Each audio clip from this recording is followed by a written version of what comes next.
right, guys. Welcome with all my heart to another episode of On the Block with Jen. I'm your favorite pain in the ass out of New York, Jen.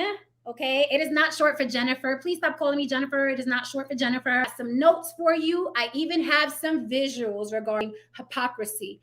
You're gonna be surprised. Okay, I am gonna open up the panel because I want people to come up and ask me questions like, "Hey, I heard you said this," or "I heard you do that," or "I heard this happen." Right? Feel free to come up and ask me anything you like. It's going to be kind of hard for me to keep looking at the chat. So your best bet is either to send me a super chat with your question or come up on the panel, okay? Because I don't want to be so distracted reading the entire chat, all right? Unless it's like a freaking emergency. And you guys are like, oh, I can't hear you, or you sound robotic, okay? But yeah, I got some notes because, I like being thorough when it comes to these subjects. Sometimes I just wing it, but I want to be thorough. So again, welcome to another episode of On the Block with Jen. You guys already know, let's take the business and put it away. I am On the Block with Jen on Instagram, On the Block with Jen on YouTube, On the Block with Jen on TikTok, and On the Block with Jen at Gmail. If you want to speak to me personally, On the Block with Jen at Gmail, hit me up with any show idea you may have, a collab that you want to do. If you have a topic for me you'd like to dissect and you don't want to do it on your page and I think it's good, I will do it here. If you're hitting me for a collab, please understand there's levels to this shit. I can't call Joe Rogan and collab with him. He doesn't know who I am. Similarly, if you only have 2 subs, I can't cam up with you either because it has to be mutually beneficial. And I know that's going to hurt some feelings, but this is a business. We're not here for our health. We're here to teach and learn and make money, okay? So our collab has to be mutually beneficial. I have to benefit you on your panel and you have to benefit me on my panel. It is not personal. It is business. With that said, if you have an amazing topic and don't have a big following and it's interesting to me, at my discretion, I will cam up with you. But I'm just giving you the rules up front, okay? So I'm going to open the panel, but I want to get through my little soliloquy that I think is important. I'm going to give you some visuals other than me. And then you guys can rebut, you guys can debate, you guys can ask questions. I am here for it today. Mama is here for you today. You got me Saturday night. I am here. So let's get this started, okay? You guys saw the thumbnail, and a couple of people were already asking me, why is R. Kelly on that thumbnail? Why is Delicious on that thumbnail? Why is Jennifer Lopez on that thumbnail? Why is Ricky Martin on that thumbnail regarding the myths and hypocrisies of Latin versus Black? Now, if you didn't see the thumbnail, welcome, guys. Hit that like and subscribe, por favor. Hit that like and subscribe. I appreciate you all here. I am going to really quickly put up the banner again so you can see it. Okay, this is what I'm talking about. There you go. The myths and hypocrisy of Latin versus Black on the Block with Jen Live. Remember to subscribe. So we have Ricky Martin, R. Kelly, okay, Fat Joe, Remy Ma, Delicious before and Delicious after. We also have Jennifer Lopez in the cornrows, the motherfucking cornrows. Should Jenny from the block be wearing cornrows? We're going to go there. Okay, so let's get this party started with myth number 1, okay? Now, some of these myths are going to be about me. Okay, a lot of chatter right here in the YouTube streets where I'm like, who the fuck said that? I never said that. Did I? What the fuck? Where they got that rumor from? Who the fuck said? What are you talking about, right? So I'm going to discuss myths regarding me and also just myths in general. Again, you guys can rebut, you guys can debate. I prefer it stays respectful because when people stay respectful, even when they disagree, people are watching and people are learning, and we may change minds, okay? Or we may at least get people to accept other people, because you don't have to change your mind, but sometimes these conversations open people up to like, okay, that's cool. I can live with that, right? So, you guys come up in the chat or on the panel. Please try and keep it respectful. I will do my best to also keep it respectful because I want to have a conversation. Now, I could turn up, but why you want to see me like that, right? We're having a pleasant Saturday evening. Why you want to see me turned up? For what? ¿Pa qué? Right? All right. Myth número uno. Okay. And I'm speaking from the Puerto Rican experience. Okay. Latins are not a monolith. You think Black people aren't a monolith? Latins are not a monolith. We all speak Spanish. Okay. We all speak Spanish, but we have different names for everything. Okay. Puerto Ricans say, quiero comer amarillos, or, plata. Dominicans may say plátano maduro. We have different names for different things. We are not a monolith. So don't think that Mexicans are going to think like Puerto Ricans and Puerto Ricans are going to think like Dominicans. Okay. We're not all Spanish. Spanish people are from Spain. Okay. We just speak Spanish because of the conquistadors that brought us over on those ships. All right. We learned the conquistadors' language.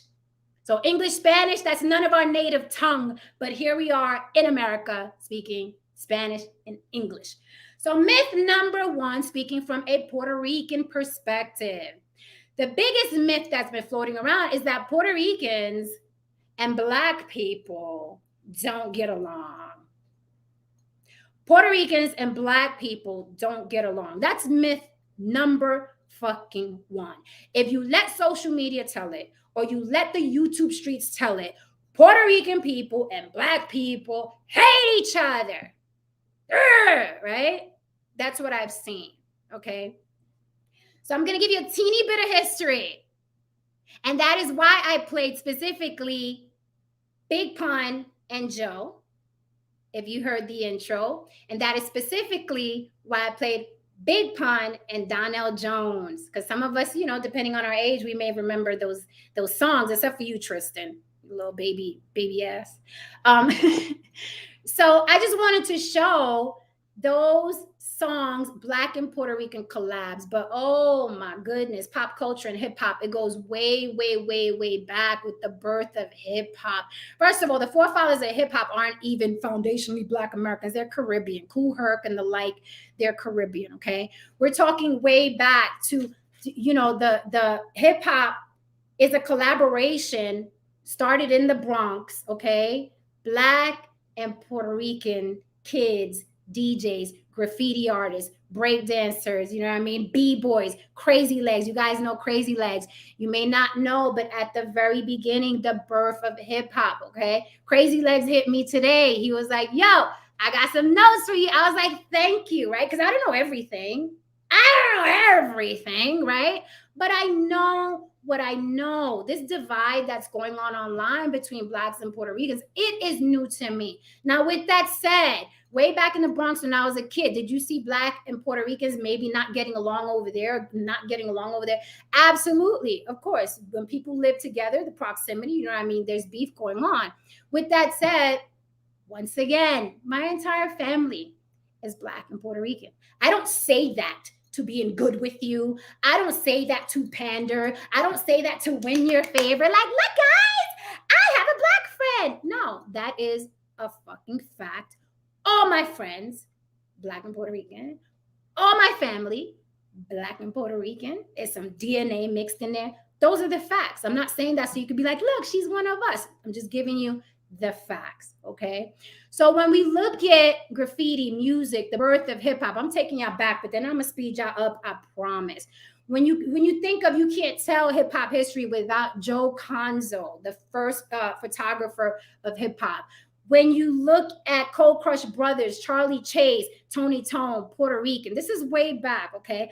A lot of people don't know this history, so they feel very possessive of hip hop. Like, you guys weren't there. Puerto Ricans were there at the inception. We were there. We participated. We collaborated. We contributed to hip hop way back. And I'm saying that so you know that Black and Puerto Ricans have been like this. Okay. And I know I'm talking as a New Yorker and an East Coaster. And I know some of you are going to say, not in Chicago, not in New Orleans, not in California. In California, the Mexican gangs and the Black gangs, they're killing. I know what you're going to say. I'm just talking about my experience. Okay. So rock with me, because we all have different experiences. Okay. We all have different experiences. Okay.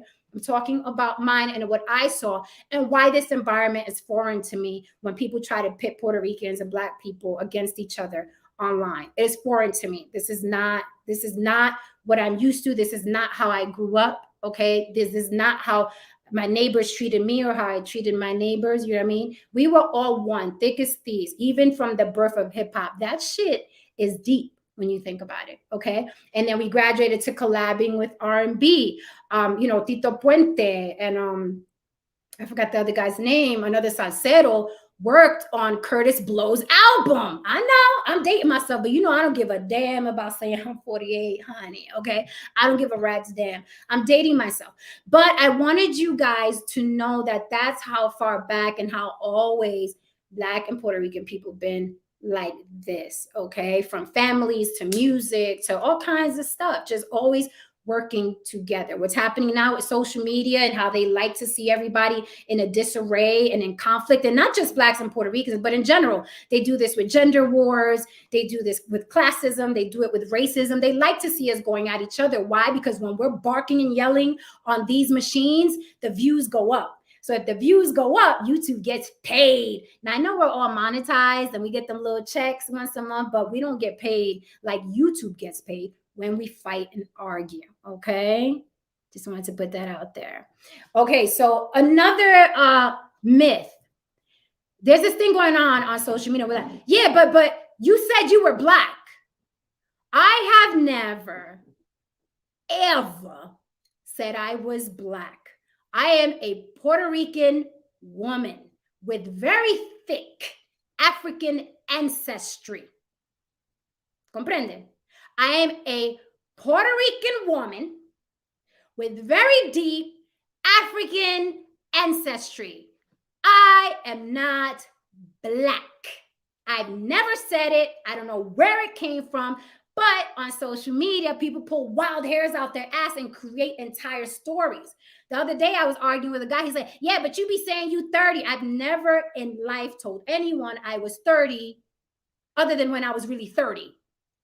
Right? But people make these things up. Now, when I say I'm not Black, people get triggered. What you trying to say? What you trying? Why? People get triggered because they think that me saying, and listen, they think that me saying I'm not Black is a slight to Black people. Did you hear what I just said? When I say, oh, I'm not Black, I'm Puerto Rican, they think it's a slight to Black people. Like, why you don't want to be one of us? They think that's what it is. Okay. And I just spoke to Chocolate Earth on Ask Nathaniel's panel, and she explained it even better than I could. Okay. It is a separation of ethnicity and culture. Okay. It is not a slight. It's the same way as I would tell a white woman, I am not white. I'm Puerto Rican. Okay. One time I was at the airport. I had my head wrapped up and somebody said, you're Filipino, aren't you? And I was like, I am not Filipino. I am Puerto Rican. But for some reason, when I say I'm not Black, people get triggered like it's a slight. Like, what are you trying to say? You don't want to be one of us, right? It is not a slight. Black, the way Chocolate Earth explained it way better than me, and I salute her for doing it. Black is a culture. It is an existence. It is a feeling. It is a vibe. It is a music, right? I am not Black. I am Puerto Rican. Although there are a lot of similarities, it is okay that we acknowledge we're from different tribes, right? Same ancestry, but we're from different tribes, right? I simplify it. Sports. Do all those motherfuckers wear the same uniform? No, they do not. Do you like all the teams? No, you do not. You stick to your tribe, right? It's not a slight to anyone, but that's just what I am. It is not a slight. If anything, it is a respect, the way Chocolate Earth described it, because I'm not going to claim something that I don't have claim to. I am not going to claim something that I don't have claim to. I am not Rachel Dolezal. I don't need to be Black to fit in anywhere or to get over on anybody, okay? I'm Jen. I'm Puerto Rican.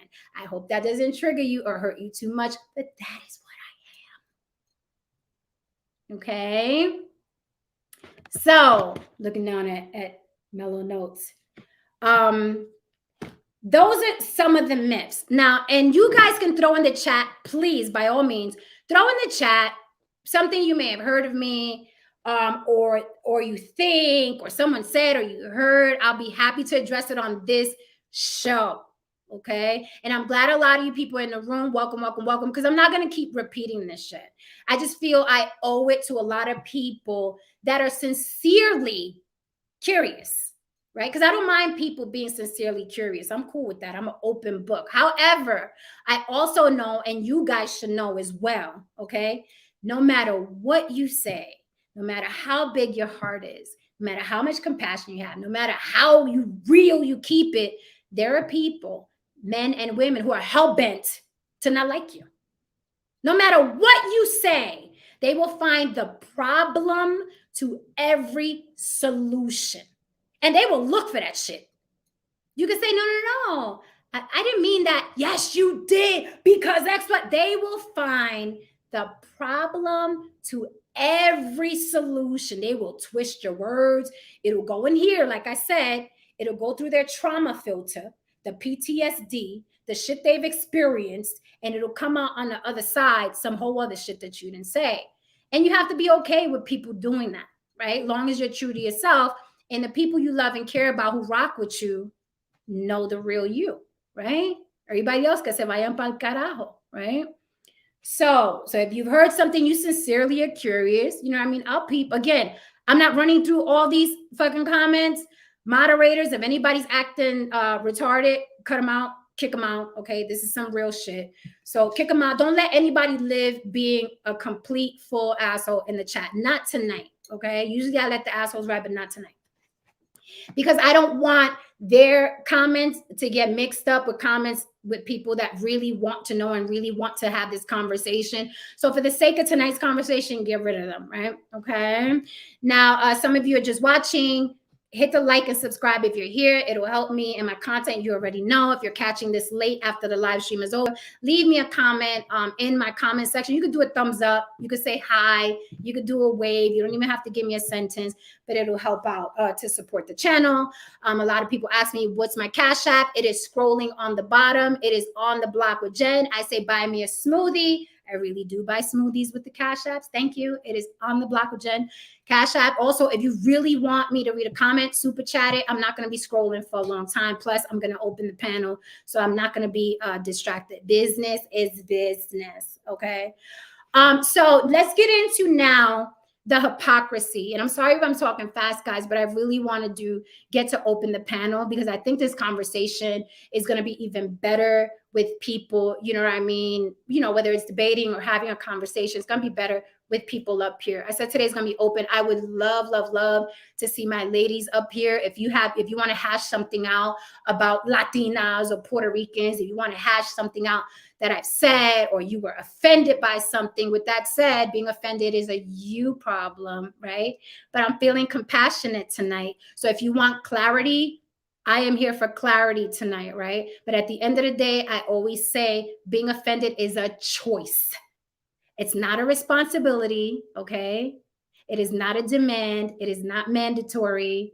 It is a choice to be offended. It is a choice. Okay. If you say something negative about Puerto Rican women or Puerto Ricans, I choose whether you're important enough in my life regarding my money, my life, my man, my kids, my environment. I decide whether or not what you said holds weight in my life. And I advise women and men to look at it that way. When someone says something that's offensive, ask yourself a couple questions. Is this guy or this woman going to pay my rent this month? Do I care? Am I emotionally attached to this person? Is it going to affect my children? Is it going to affect my marriage or my relationship? Those are questions that you sincerely should ask yourself before you get offended, right? But I'm open tonight. You guys can come up and talk about whatever the fuck crawled up your ass and you feel bad about. So let's talk about the hypocrisies. And this is a hot one. Oh my goodness. I hear a lot of talk about identity, right? There's a huge identity crisis online. Who identifies as what? What's part this? Latinx, Latin, Latino, Latina, Black, African American, Negro. You know, there's so many. We're not people of color. We are people of color. You colored. We not colored. We're not a monolith. Women of color, men of color, right? We hear all these identities. I'm Afro-Indigenous. I'm Afro-Latina. I'm Afro-Latinx, right? There's like and every year it changes. For the Latinos, now we're Latinx. I'm not changing it every fucking year. And I know there are some people that are like, oh, but you know what? You're not even Latin because Latin is a this. And then there's a difference between ethnicity and race and culture. I know all of that. I know all of that. I know all of that. I'm keeping it very, very basic. I'm Latin, I'm Puerto Rican, I'm from the Bronx. I'm keeping it very, very basic today. I know if we go into history, Latin really means something else. Spanish means a Spaniard. African American was started by this guy. And no, we're Black and we're all Black. If you're 1%, if you're one drop of Black, you're all the way Black. And no, you're not, you're mixed. I know all of that. We all have these huge identity agendas and crisis. My issue is people caring so fucking much about my identity and how I identify. I'm sorry, but I'm calling you out right now. It is atrocious. It is embarrassing for you, okay? And it is pathetic that you care. Sorry, tough love mama. It is pathetic that you are so hell-bent, and don't fucking say you don't. Don't say you don't care, because I've seen entire panels on me go for 5-6 hours about how I identify. So let's call a thing, okay? Let's not play stupid. I've seen 4, 5, 6 hour panels about how I identify, about how On The Block with Jen identifies.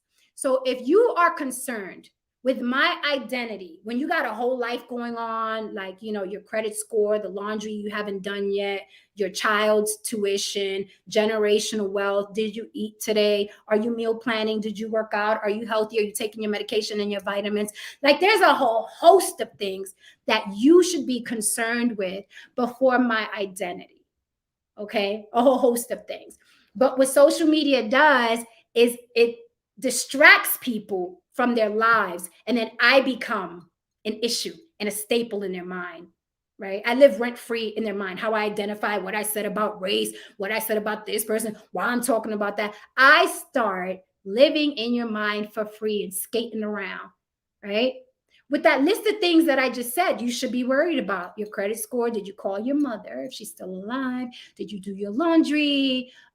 You know, is your man okay? Did you blow him today? You know what I mean? There's so many things that you should be worried about other than how I identify. Like, don't self-medicate and don't cause a diversion with social media, because thinking about me is not going to help your credit score. Just a little word to the wise, okay? Because I sure the fuck don't give a rat's how you identify. I don't care.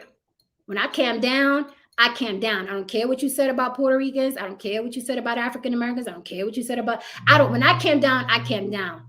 Okay? I can give a rat's ass. All right? Okay. So let's talk about a little bit of the hypocrisy. And this is gonna, if you ain't triggered yet, honey, it's coming. It's coming.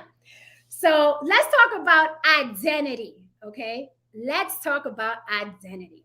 When people say, oh, but she's Black, or she claimed Black, or what, there are women, or she's trying to be Black, right? That's a big one. She's trying to be Black. She's in Black spaces. I'm gonna break this to y'all. There are no Black spaces on YouTube. Dun, dun, dun. Did you hear what I just said? There are no Black spaces on YouTube. Dun, dun, dun. YouTube is a white space. It is white. It is Caucasian. It is Caucasoid Mountains. YouTube is a white space. Okay? It's bars, stars, and guns. YouTube is America, and it is white. Now, with that said, there are different demographics within YouTube. There are Latin groups, Black groups, white groups. but there aren't any black spaces. So I hear that a lot. Why are you in these black spaces? I'm on YouTube, ma'am, sir, and I cannot, nor will I forbid any race from watching me. I'm not going to do it. If you're black, white, Asian, Latin, and you're coming here and you want to kick it with me, I'm not going to say, hey, don't come here. This is not a black space. What are you doing here in my chat? This is, hey, stay out. I'm not going to do that to make you feel better. Okay? Jen has a space. You have a space. Everybody has a space. And we are free to go and come. We are no longer on the plantation. We are free to go and come, right? You can come in my space. I'll go in your space.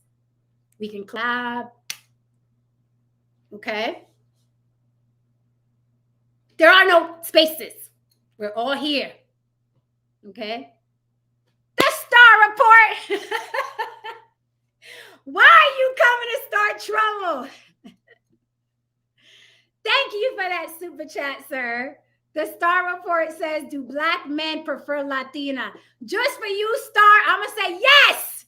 Yes, they do. I got to give Star what he's asking for. Thank you, Star. Salute to you, sir. Very, very grateful for you. Thank you for that super chat. All right, so let's get into to some of the hypocrisy. And this one's going to boil your blood. I have a visual for y'all. I got a visual for y'all. Because there are black women in pop culture who are what I call, y'all ready for this? Trans Latina. Remember, you heard that coined here first. I coined that motherfucking phrase. Trans Latina. And if you don't believe me, that trans Latina is a thing, oh, I got a visual for you. Y'all ready? Y'all ready for this visual? Okay. Told you. The block is hot tonight. I'm gonna give you trans Latina. Here we go. You ready? I'm gonna give you the trans Latina. And I even told her this too. I'm sure she didn't read it, but I said this to her as well. This is trans Latina. While everybody's worrying how I identify, I would think that if identity was my thing and I was very protective of the black culture, I'd be barking at the black women who are trans Latina. That's where I would go first. I would be like, to hell with that Puerto Rican chick. I want to know why my sisters are trans Latina. Why are they not loving themselves and accepting themselves as how they are? So here we go. Here's the trans Latina. Oh, shit. What the fuck? Wait a minute. What is that? Do you guys see what I see? What is that? Now, if you guys know anything about reality shows, that is Delicious, nicknamed by Flavor Flav. Oh, and I meant that's Delicious in both pictures. That's Delicious in both pictures. What you're looking at is a before and after. Now, if you see the woman on the right walking down any Bronx street, you would automatically think, oh yeah, mami, mira, that's what you would think. That is what you would think.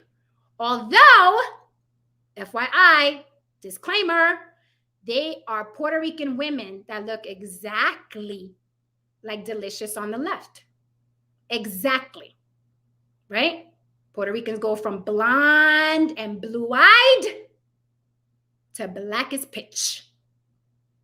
Okay? But this is what I call a trans Latina. And this is what I mean when I say hypocrisy. Because in your culture, right? Because black is a culture. In your culture, there are black women like Delicious, like Little Kim, like K. Michelle, right?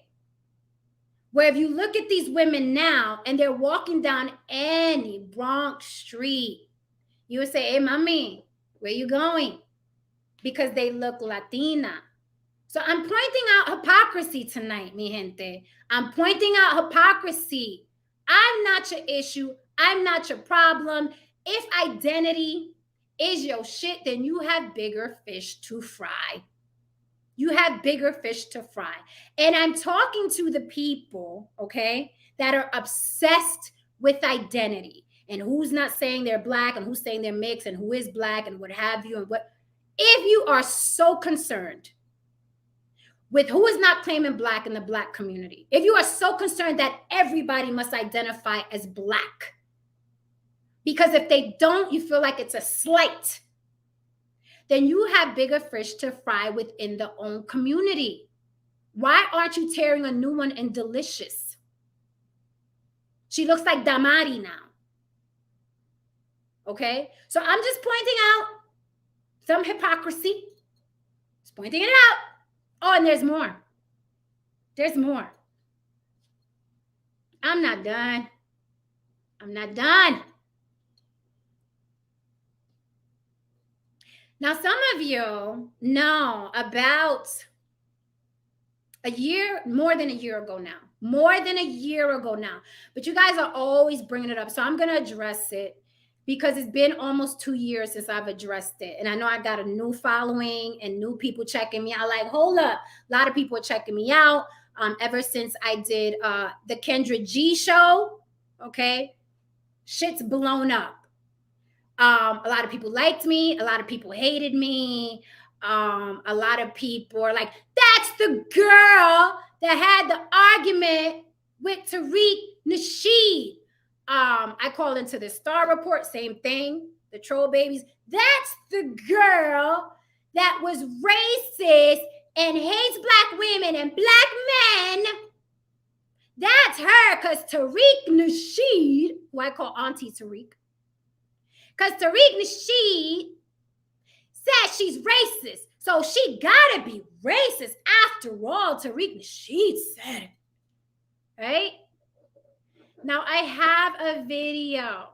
If you scroll back 10 fucking 11 or 12 months where I get into what the fuck happened between Auntie Tariq and I get into that. But you motherfuckers, you know, you don't want to read and you don't want to watch videos. You want static, and that's fine. Again, I'm only talking to the people who are genuinely and sincerely, okay, concerned. Because some people may be like, damn, I like this girl, but wait. Tariq Nasheed said she was a racist. And that's a whole other layer, because let's say I was. Y yo no tengo pelo en la lengua. Meaning, if I feel something about you, no matter what your race or gender is, I'm going to fucking tell you. Like, I'm not afraid of y'all. There's like this narrative that goes on with some of you, especially on YouTube. You think someone's afraid, right, to stick by their words. You're used to seeing, you know, the little snowflake celebrities apologize.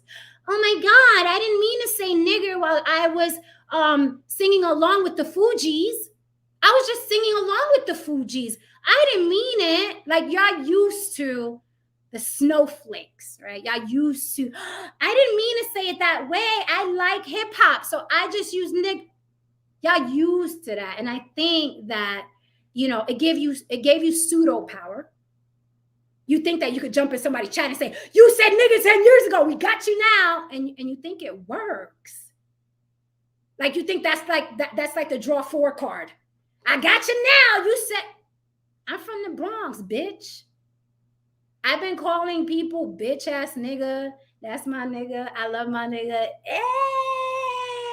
Y'all niggas can't fuck my niggas, ho. Real Nigga Roll Call is one of my fucking favorite songs ever. Little John and Ice Cube. What? I got Rick James in my days. Real niggas never change. One of my favorite songs ever. Right?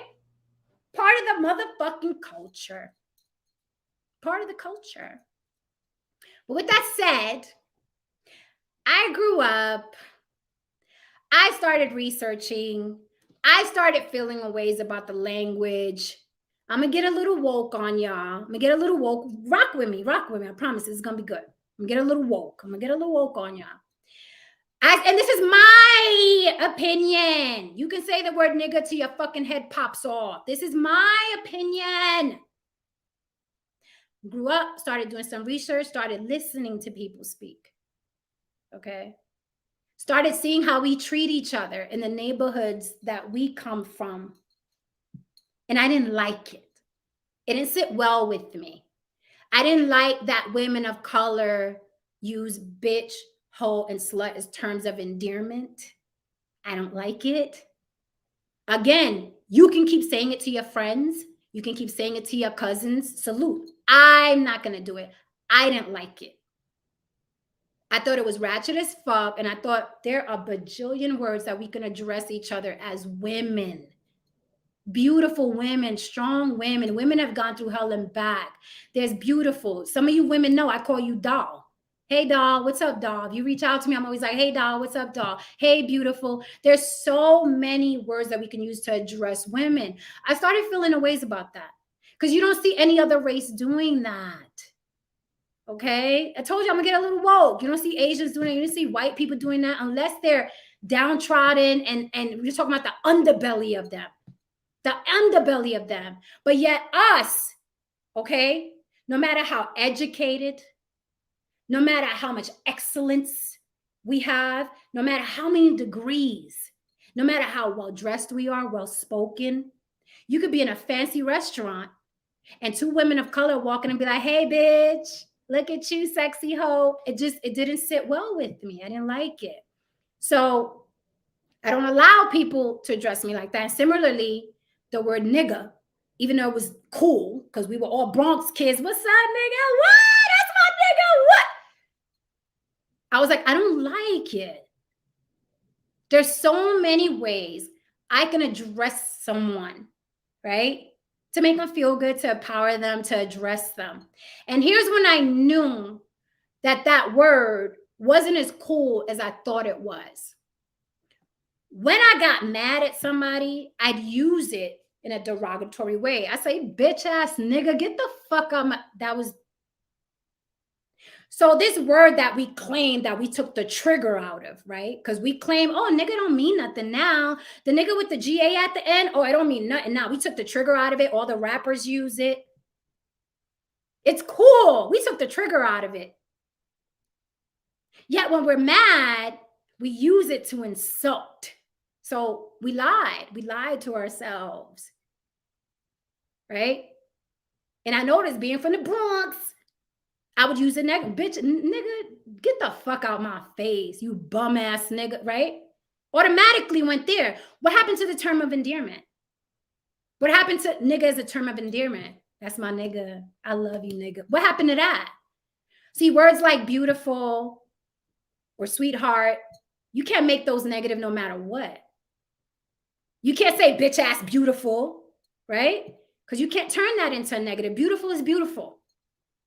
But yet you could turn the word nigga into something negative. So I was like, oh, I don't like that either. Why are we talking to each other like this? Nigga, slut, bitch, hoe. And again, my opinion, my life, my experience, okay? It is like religion. Some of my friends still call me nigga, like, nigga, you crazy. But I am not going to do it because I wanted to do something different with my life. You can keep saying it until they put you in the ground. Salute. It is your life. When you go in that box, you ain't going with me. When you go in that box, you're not going with your friend. You're going in that box. And you have to be okay with that. I'm talking about why I do what I do today. Okay, just my opinion, my journey. I didn't like it. I stopped using it. I was like, oh, I've slipped sometimes because you know what I'm saying. It's still in the fucking DNA, but I catch it now. Whereas before, it was every other sentence. When you look at the last verses, it was so despicable to me that, and I'm not going to stay on this too long because I don't want to go off topic, but when you look at the last verses, Mario versus Omarion, right? The pre-show was despicable in my opinion. Timbaland and Swiss Beats have way too much fucking money and power for that to be the fucking show that they gave. disgusting, right? And I heard someone explain it. It's that R&B, right, had to keep up with the rappers. How dope the rappers are, the swag, the Timberlands, you know what I'm saying, the shirt. They had, now R&B is trying to keep up with hip hop. So when I tuned in to the pre-show, I'm like, all these R&B cats that used to be singing like this, now they're like, nigga, my nigga, nigga, nigga, nigga, nigga, nigga, my nigga, what? Nigga, you don't know what you do. Nigga, what? I'm like, is this a smack battle? What is this? You guys are supposed to be up there, you know what I mean? Singing to the, reminding us what R&B is. Everybody's up there with in their fucking jail guard with their timber. Nigga, what? Nigga, what? I was like, ew, see, this is, why are we like this? Why do we have to be like this? Why is the underbelly of us on top? I spoke about this before, okay?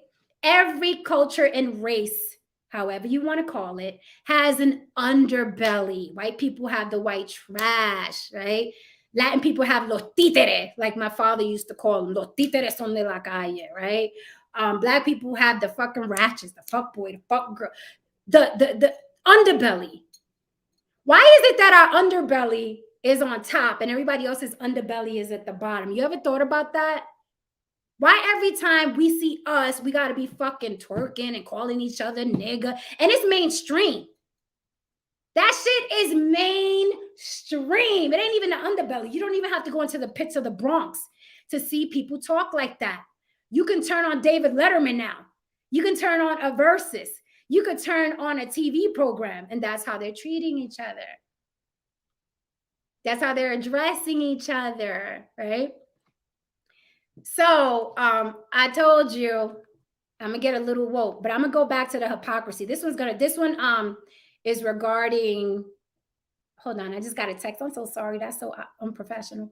Okay, this one is regarding the whole situation with the Tariq Nasheed. So I'm gonna talk about some more hypocrisy. Okay.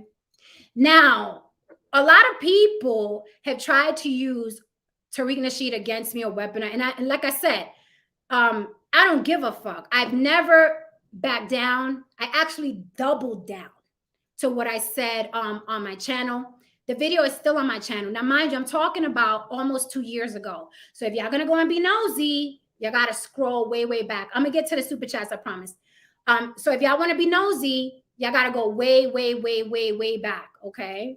But I've never apologized. I didn't double down. So it's funny to me. It's funny to me how y'all try to use this, you know, y'all try to use the Donovan Sharps and the divorced attorney. Y'all try to use Tariq Nasheed again. I'm gonna be like, oh my God, don't bring up what I said on their panels. What am I to do? Like, y'all really think that I'm gonna cower? It's like, didn't you say that, Jen?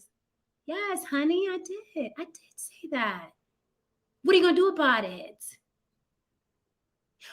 All the people that are so angry about racism, what are you gonna do about it? Are you gonna type in capital letters in my chat? Are you gonna go everywhere you see me and say, she's the racist, knowing that I'm not? Like, what are you gonna do about it? I spoke about this before. With all the racism that's going on, the systemic oppression, blah, blah, yada, yada, people holding you back, whoop-de, whoop-de, whoop. What are you going to do about it? I'm starting to think it's a pastime for people to point out who's racist. I really, really am starting to think it's a pastime or a fucking hobby. I don't know what it is. But at this point, it's entertainment. Because a lot of you are literally on to something else 2 minutes after. Paula Dean said nigga. Jennifer Lopez said nigga. Gina Rodriguez said nigga. Ava Longoria said, and then, you know, Beyonce would pull out a titty, and then you forget who the racist person was a minute ago. So I'm starting to think it's like a pastime or something, or a hobby. I don't know. Maybe it's enjoyable. I don't know. It's like this new, I don't know. It's like the little fishing game we had when we were kids with the fish going by, and we had to grab it with the magnet. I think that's how y'all do it with the word nigga or racism. Y'all just like, I got one. And then your mother brings in another toy. And you're like, what's over there? Like, I don't know what it is, but it's interesting. So I'm going to play for you. I have another visual before I open up the panel. And if you're here, please hit that like and subscribe. And please hit the notification bell because you won't know when I am live. And a lot of us are going live every single day. Thousands and thousands of us, okay? So I'm going to play something else for you. Let's talk about the hypocrisy again regarding specifically Tariq Nasheed. Now, the video I'm about to play for you is really, really interesting to me. I mean, and it's short. You know, I like to be quick. I'm concise, right? I like to be quick when I'm showing y'all stuff, right? It's short, so don't think I'm gonna have you sitting here 3, 4, 5 minutes. It is short. It is a snippet. It is a snippet of a man who tried to paint me as the enemy of Black women and as a racist. It is a snippet, okay? This is your, you know, like Killmonger said, is this your king? I'm gonna play you a snippet.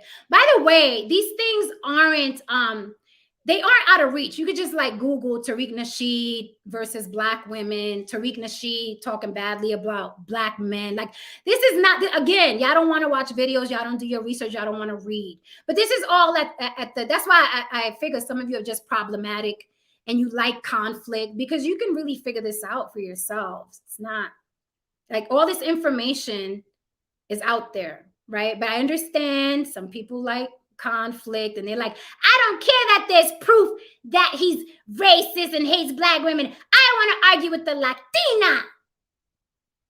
I know Tariq Nasheed don't give a fuck about us, but I want to argue with the Latina, right? And that happens a lot too, which is fine, like I said, which is fine.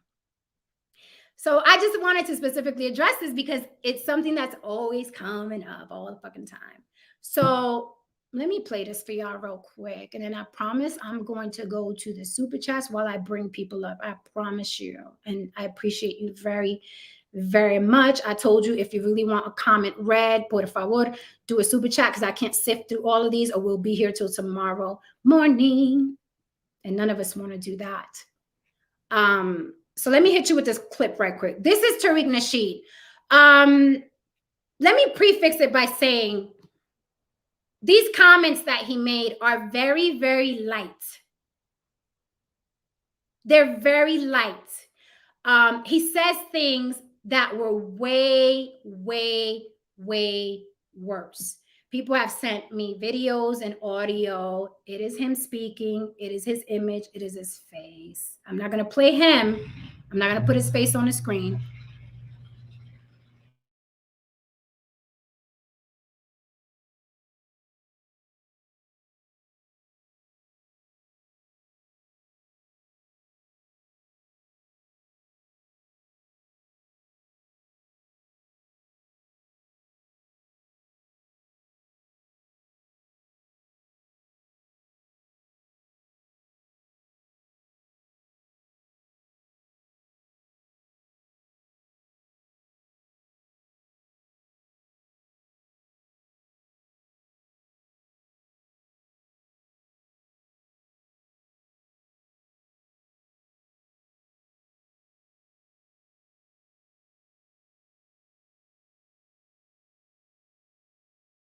To be honest, you rarely see a slim chocolate sister. If you see a slim chocolate sister, either she's 15 or she's on crack. I get tired of hearing people say, oh, why, how come the Black man is dating this woman and not dating sisters? How come so many sisters? Stop that shit. You know, it's very dangerous to date sisters these days. 5% of the sisters out here, straight Black sisters, I ain't talking about the mixed ones, but about 5% are really dateable right now. A lot of the older, more mature brothers were just not fucking with the sisters. I hear this theme all the time. We just got a call from a gentleman. He was being politically correct, but when I broke it down on what kind of woman he's dating, he's 31, he's dating a Puerto Rican female, which proves my point. There's been two free people in this country, two free races. That's Black women and white men. It was white women who were more oppressed. See, there was never a successful slave revolt in this country. And the reason why is because a lot of Black women would always foil the revolt by snitching. Fine as shit. They be having that real hair, that hair be all beautiful.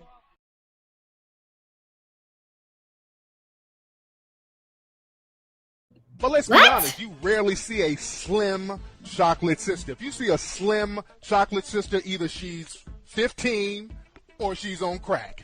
I get tired of hearing people say, oh, how come the black man is dating this woman and not dating sisters? How come so many sisters? Stop that shit. You know how it's very dangerous to date sisters these days. 5% of the sisters out here, straight black sisters, I ain't talking about the mixed ones, but about 5% are really dateable right now.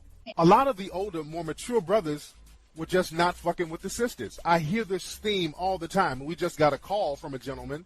He was being politically correct, but when I broke it down on what kind of woman he's dating, he's 31, he's dating a Puerto Rican female, which proves my point. There's been two free people in this country, two free races. That's black women and white men.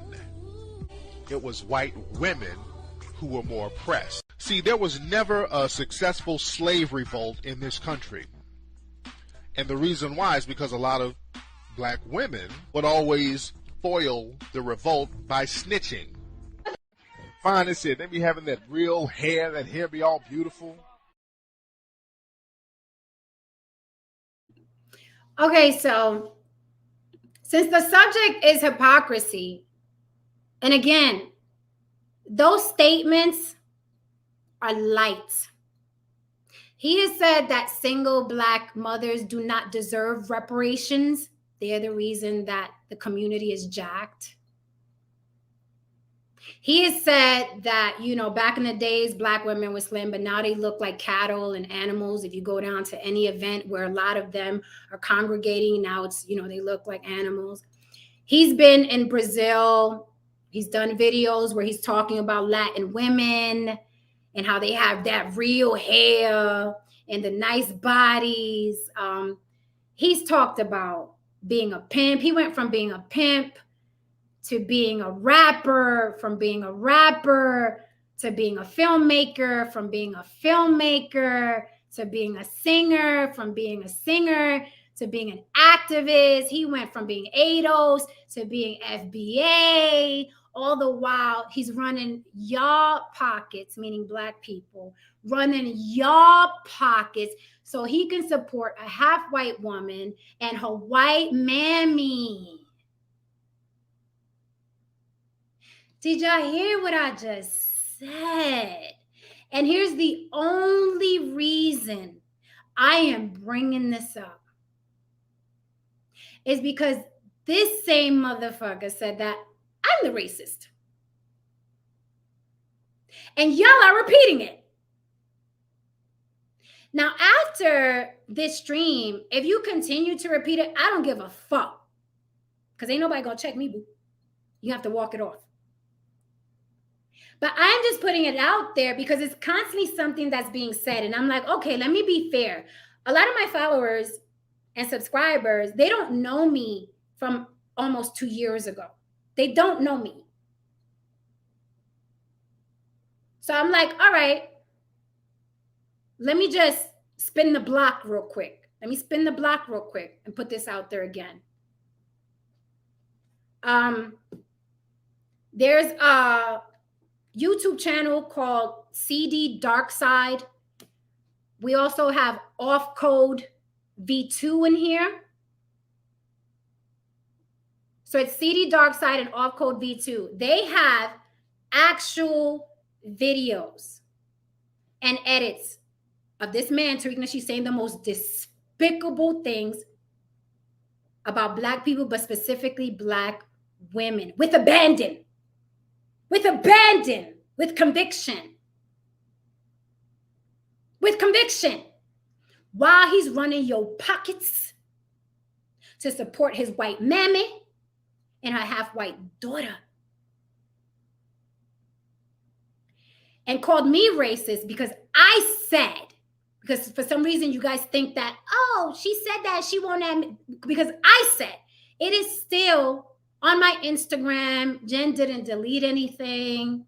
It's still there. Sometimes I think you look at me and see things like Drake said, it is still there. Because I said that black people need to, here comes the scab comment, because a lot of people be saying, she called black people scabs. No, I'm going to tell you exactly what I said. verbatim. I'm telling you, you ain't never seen nothing like me thus far. I'm going to tell you what I said verbatim. And if you don't believe it's verbatim, you can, again, be nosy. Scroll back about 2 years on my Instagram, On The Block with Jen. The video is still up. It's about 2 years old, but it's still there. What I said verbatim, and that man took off my page and used a soundbite because he needs content. He needs content. He needs to incite the black people to sell them FBA t-shirts. If y'all not mad, y'all not buying them FBA t-shirts. Y'all got to stay mad. Because if he don't keep you mad, you're not going to buy that FBA t-shirt. It is the uniform of angry black folk. He literally printed up a uniform for angry black people. Therefore, if you're not mad, you don't qualify, you're not going to give a fuck about that t-shirt. You're going to be like, what the fuck I need an FBA t-shirt for? So he keeps you mad. So you want the uniform. Okay? So what I said verbatim, and he took from my page almost 2 years ago, took a soundbite, okay? And then ran out and told, she doesn't like black people. Because I'm easy to use, I trigger you. Because I'm Latina, right? He's not going to use a black woman to trigger black women. He's going to use the Latina to trigger black women. 1 + 1 = 2. What I said was, black people, the video's still up. You need to stop wearing blackness as a scab that you let people pick over and over and over again. That is what I said. The video's still up. Now, it was longer than that. The video's a couple minutes long. But it was just me, again, making an observation of what I see. Making an observation because I have every fucking right to make an observation about Asian, black, Puerto Rican, white, yellow, or whoever. And before y'all come at me, well, where's the content about Latin people? I did a stream about colorism in the Latin community. If you missed it because you were looking for the black content, that's not my fault. I did a stream about white women and white tears and how they manipulate the system. If you missed it because you're only checking for my black content, that's on you. When I do content that's about relationships and you missed it because you're looking for the black content, that's on you. ¿Me entiende, mi gente? So that is what I said regarding the scab comment. Because my scab comment, let me tell you, has been remixed 100 different ways. My actual scab comment verbatim has been remixed 100 different fucking ways. And you guys are creative as fuck. I done heard my scab comment turn into all kinds of shit. I'm like, what? Ooh, you motherfuckers are creative as fuck. Y'all should go into showbiz. So that was my statement. And I will say that. And I said, I'm saying it with love. I'm a tough love woman. It is the same thing I would tell my child. It is the same thing I would tell my sister. It is the same thing I would tell my cousin. It's the same thing I would tell my man. It's the same thing I would tell my mama. Why the fuck are y'all so easily triggered? I raised my child not to give a fuck about people who don't matter talking about her. That's how I do where I'm from. So that video that I did, I was like, yo, y'all have to stop. And it was because with the social media explosion, there was an onslaught of memes being thrown out, of posts being thrown out, of subjects being thrown out, where I saw people constantly being fucking triggered, constantly. That's what I'm saying. Is it a pastime? Is it a hobby? Because I really see people getting triggered as a pastime and a hobby now. Y'all just bored. Y'all really starting to look just bored. So I did that video. And I said, stop wearing your blackness as a scab that you let people pick at. Every little thing they say, it's an injury. It's an injury. Stop. Now, people took that and said, you can't tell us how to feel about racism. You Latina. You can't tell us how to feel about racism. That's not what I said. That's not what I said. I said, stop. As a suggestion, stop letting people trigger you. And you motherfuckers got mad at somebody telling you, take care of yourself. Take care of yourself, cream puff.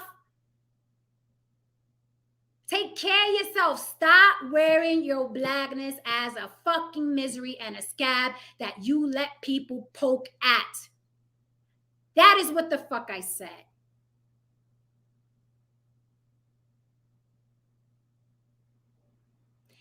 And this t-shirt selling bitch with the white mammy he's supporting and his half-white woman took a clip and incited all his followers. Because what did he say?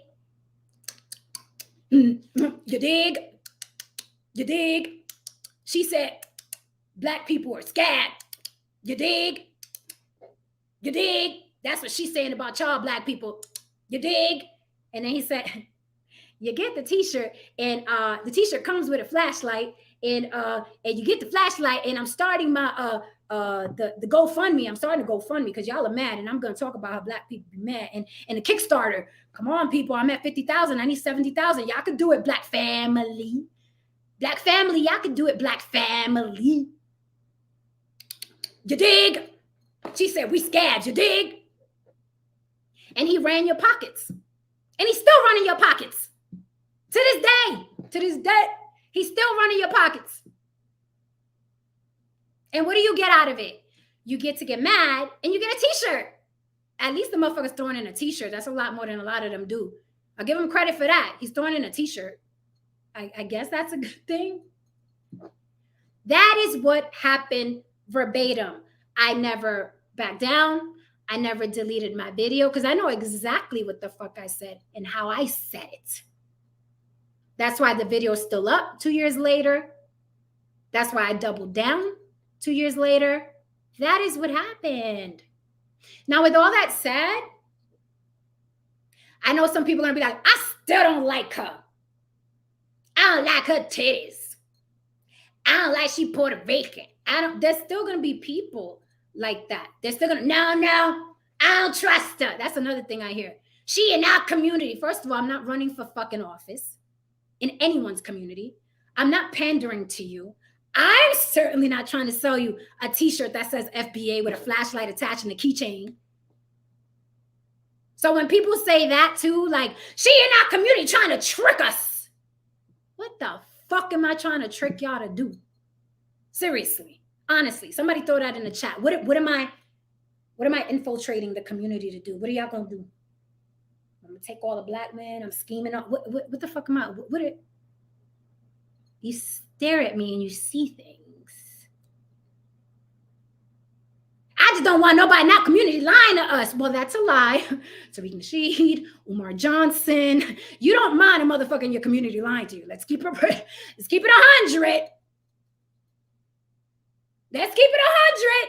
You don't mind somebody in your community running your pockets and lying to you. Let's not act like it's something, oh, I don't want them in our community. I'm not pandering to you. I'm not trying to sell you shit. I'm not running for office. You don't have to like me. You do not have to like me. Free yourself. And I know there are some of you that are going to be like, I don't give a fuck. But I know who I am, who I represent, who I've defended. I don't even have to say. They know. They know. Some of the people in the chat know me personally, have lengthy conversations with me via DM, some on the phone. And we kick it about race, about ethnicity, about gender, about relationships. We kick it. So they know what's really up with me. Y'all just getting the surface. So I want to free you today and let you know that if you are still hell-bent on not like me, that's okay. As long as you come watch and give me a view, because I know y'all going to do that anyway. Just keep it real.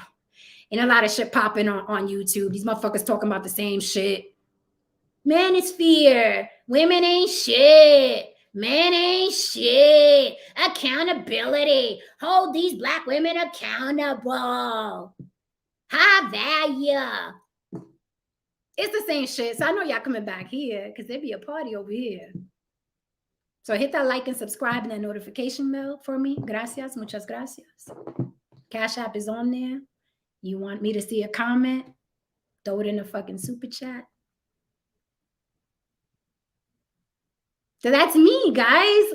And I felt like I owe you this. I wanted to do this for my new subscribers and my following and people that have hit me behind the scenes. And it's like, hey, Jen, I heard this and that and the third. I'm open to conversation.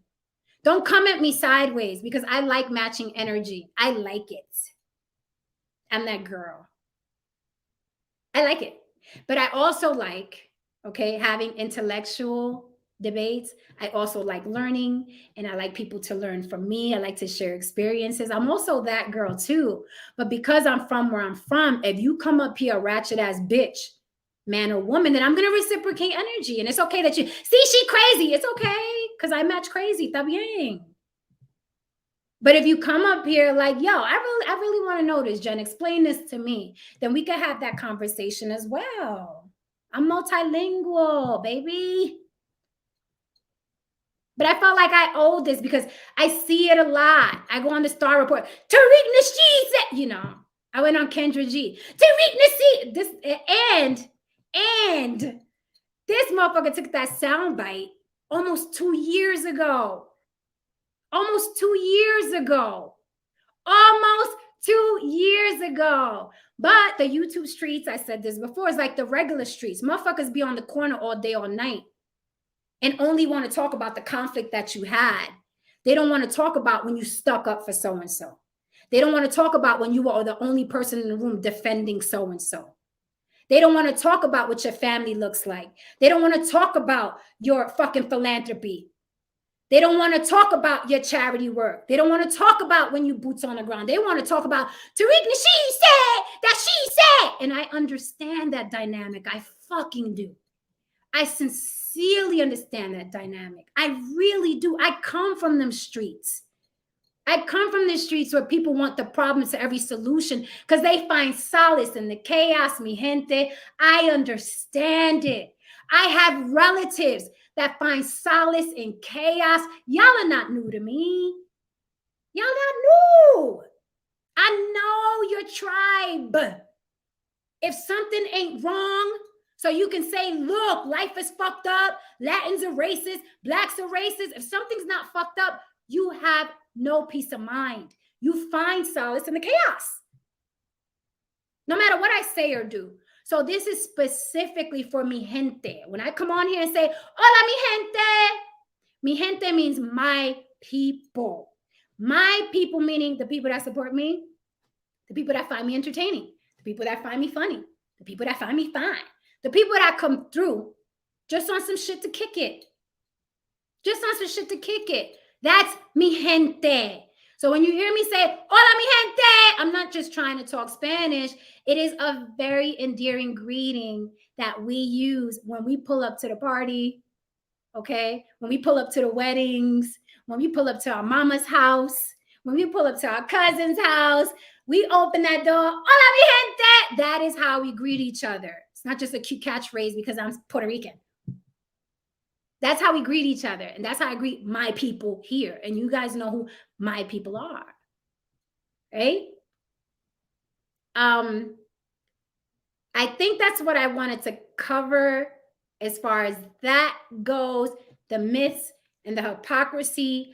I know more are going to pop up in my head because I did have notes, but I didn't work them out. And I was on Ask Nathaniel. I was supposed to be on Ask Nathaniel 1 hour. And it ended up being all the way to freaking 6 o'clock, you know, which is great because he's really good people. So I didn't mind, but that's why I was late here and I kind of neglected my notes, but I covered a lot of what I wanted to cover. I hope you guys really freaking understand where I'm coming from. Again, some people are hell-bent on misunderstanding you and not liking you because of traumas that they may have had.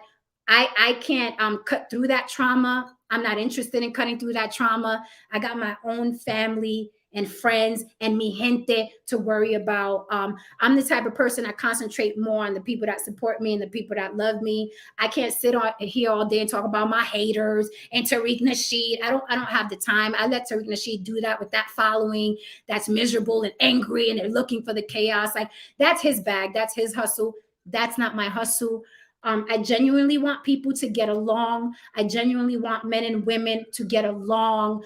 We do need each other. A lot of people get mad at me because I don't pick a side. No, you got to hate men. No, you got to hold women accountable. A lot of people get mad at me because of that. I'm not going to fucking change. Accountability is good on both sides. Women are fucked up. Men are fucked up. We have a lot of trauma, especially melanated people have a lot of trauma. So I'm not about to pick a side. We are a broken people. Not all. Not all. I know there are a lot of rich Latin and Black people who are looking at this and it's like, I can't relate. I'm rich and bougie. And my parents, Clarence' parents had a very good marriage. And I went to Ivy League. I'm not talking about y'all again. I'm talking to mi gente.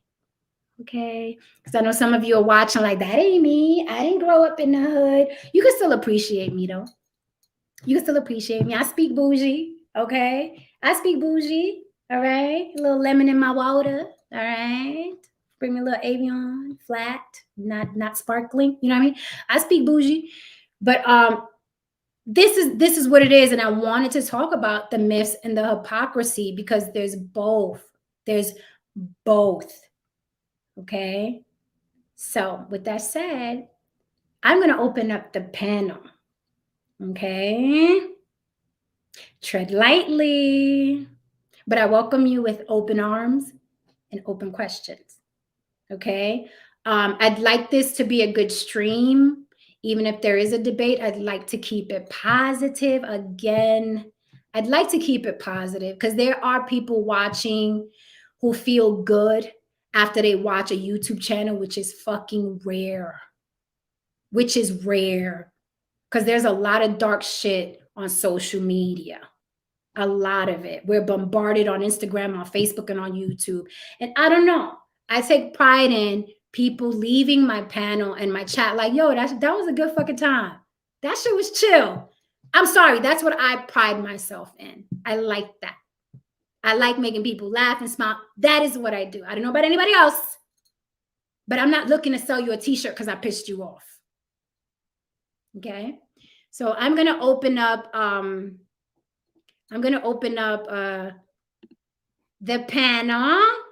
Y'all can cam the fuck up. Y'all can address anything that I said. If you need more clarity, I don't know how. You have to be a freaking lobotomized if you didn't understand everything I said. I think I was fucking very, very clear. But if you still have a question and you're like, but Jen, I'll answer it because I said I'm here for y'all tonight. Okay?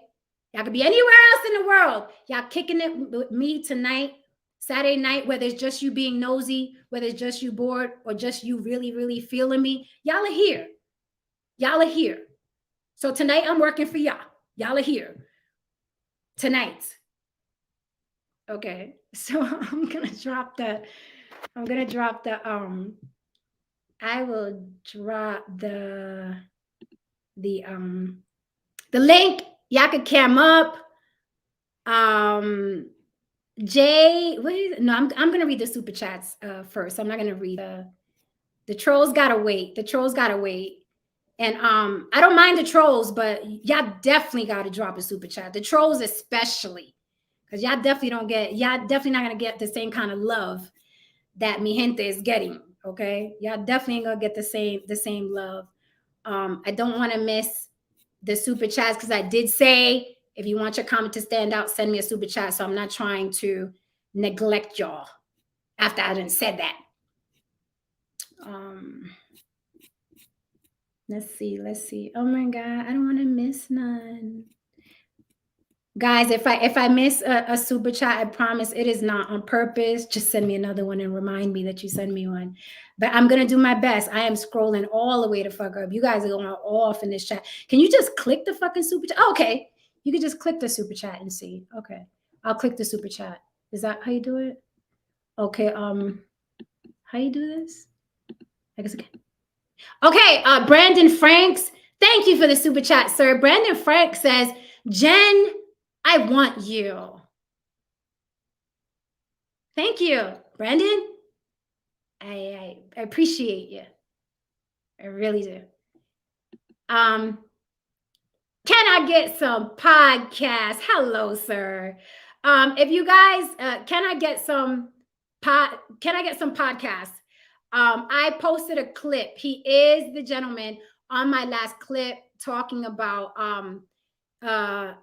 why he wouldn't cheat on his wife. It is a gem of a 5 minutes. If you are interested, it is on my page. It is the last clip that I posted, and I highlighted it because it was some real good shit. Because we're tempted sometimes to cheat, right? And he really broke it down of why that's a bad idea. So thank you. Can I get some podcasts for that super chat? I appreciate you. Code Red, thank you for the super chat. Said, I sent you an email about the baseball game. Okay, I will look for that when I am off. I promise. I will look for that. Okay, let me scroll down. I see some people backstage. Again, guys, I said, you know, listen, open panel tonight. I'd love to see my ladies up here too. The guys are always down to come up. The guys are always coming out, balls to the wall. I'd like to see my ladies. If you have a question about me, I'm open. And listen, don't feel embarrassed to ask me something. Don't feel like you're going to be a simp, or if you're a woman, you're going to be a punk. I'm cool. I'm family. I'm chill. What you see is what you get. This is Jen. If we meet in person, this is Jen, except I'm probably going to be funnier. But this is Jen. Okay, so don't feel like, oh, I can't ask because I'm going to look a certain ways. We good tonight. Ask me whatever y'all want to ask me. If it said, like I said in my promo, say it with your chest. Tonight's the night. Tonight's the night to say it with your chest. Oh, wait. Wait. By the way, I be having inside jokes with the with stars, so don't get. Jabari Bryant, thank you for the super chat, sir. He says, wait, people hate Jen? No, say it ain't so. Yes, Jabari, they fucking do. But some people listen.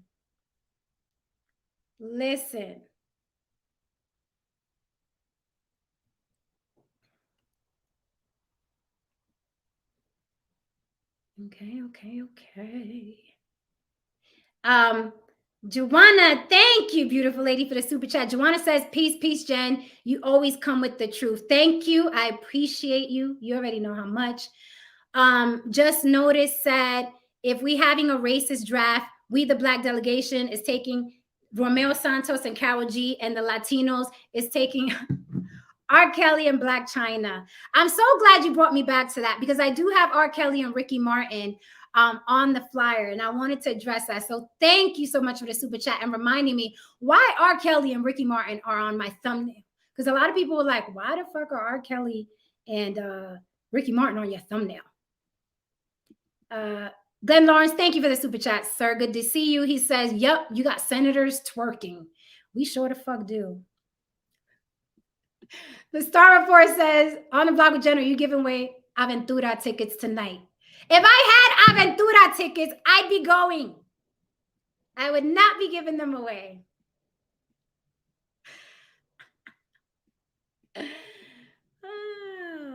Anthony Rivera, thank you so much for the super sticker. Thank you so much. Appreciate you. All right, guys. So I'm going to start letting the people up from backstage. Glenn Lawrence, thank you for the super chat, sir. He says, you are not a racist, maybe a sizist, hating on all them fat, short guys who are 5'5". I cannot confirm nor deny.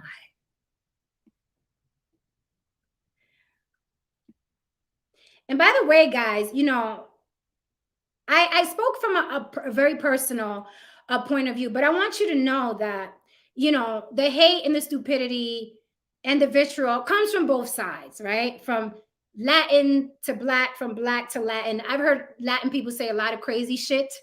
about my Black friends. Shit, some of my relatives have said some crazy shit about my Black friends or my Black dating choices, right?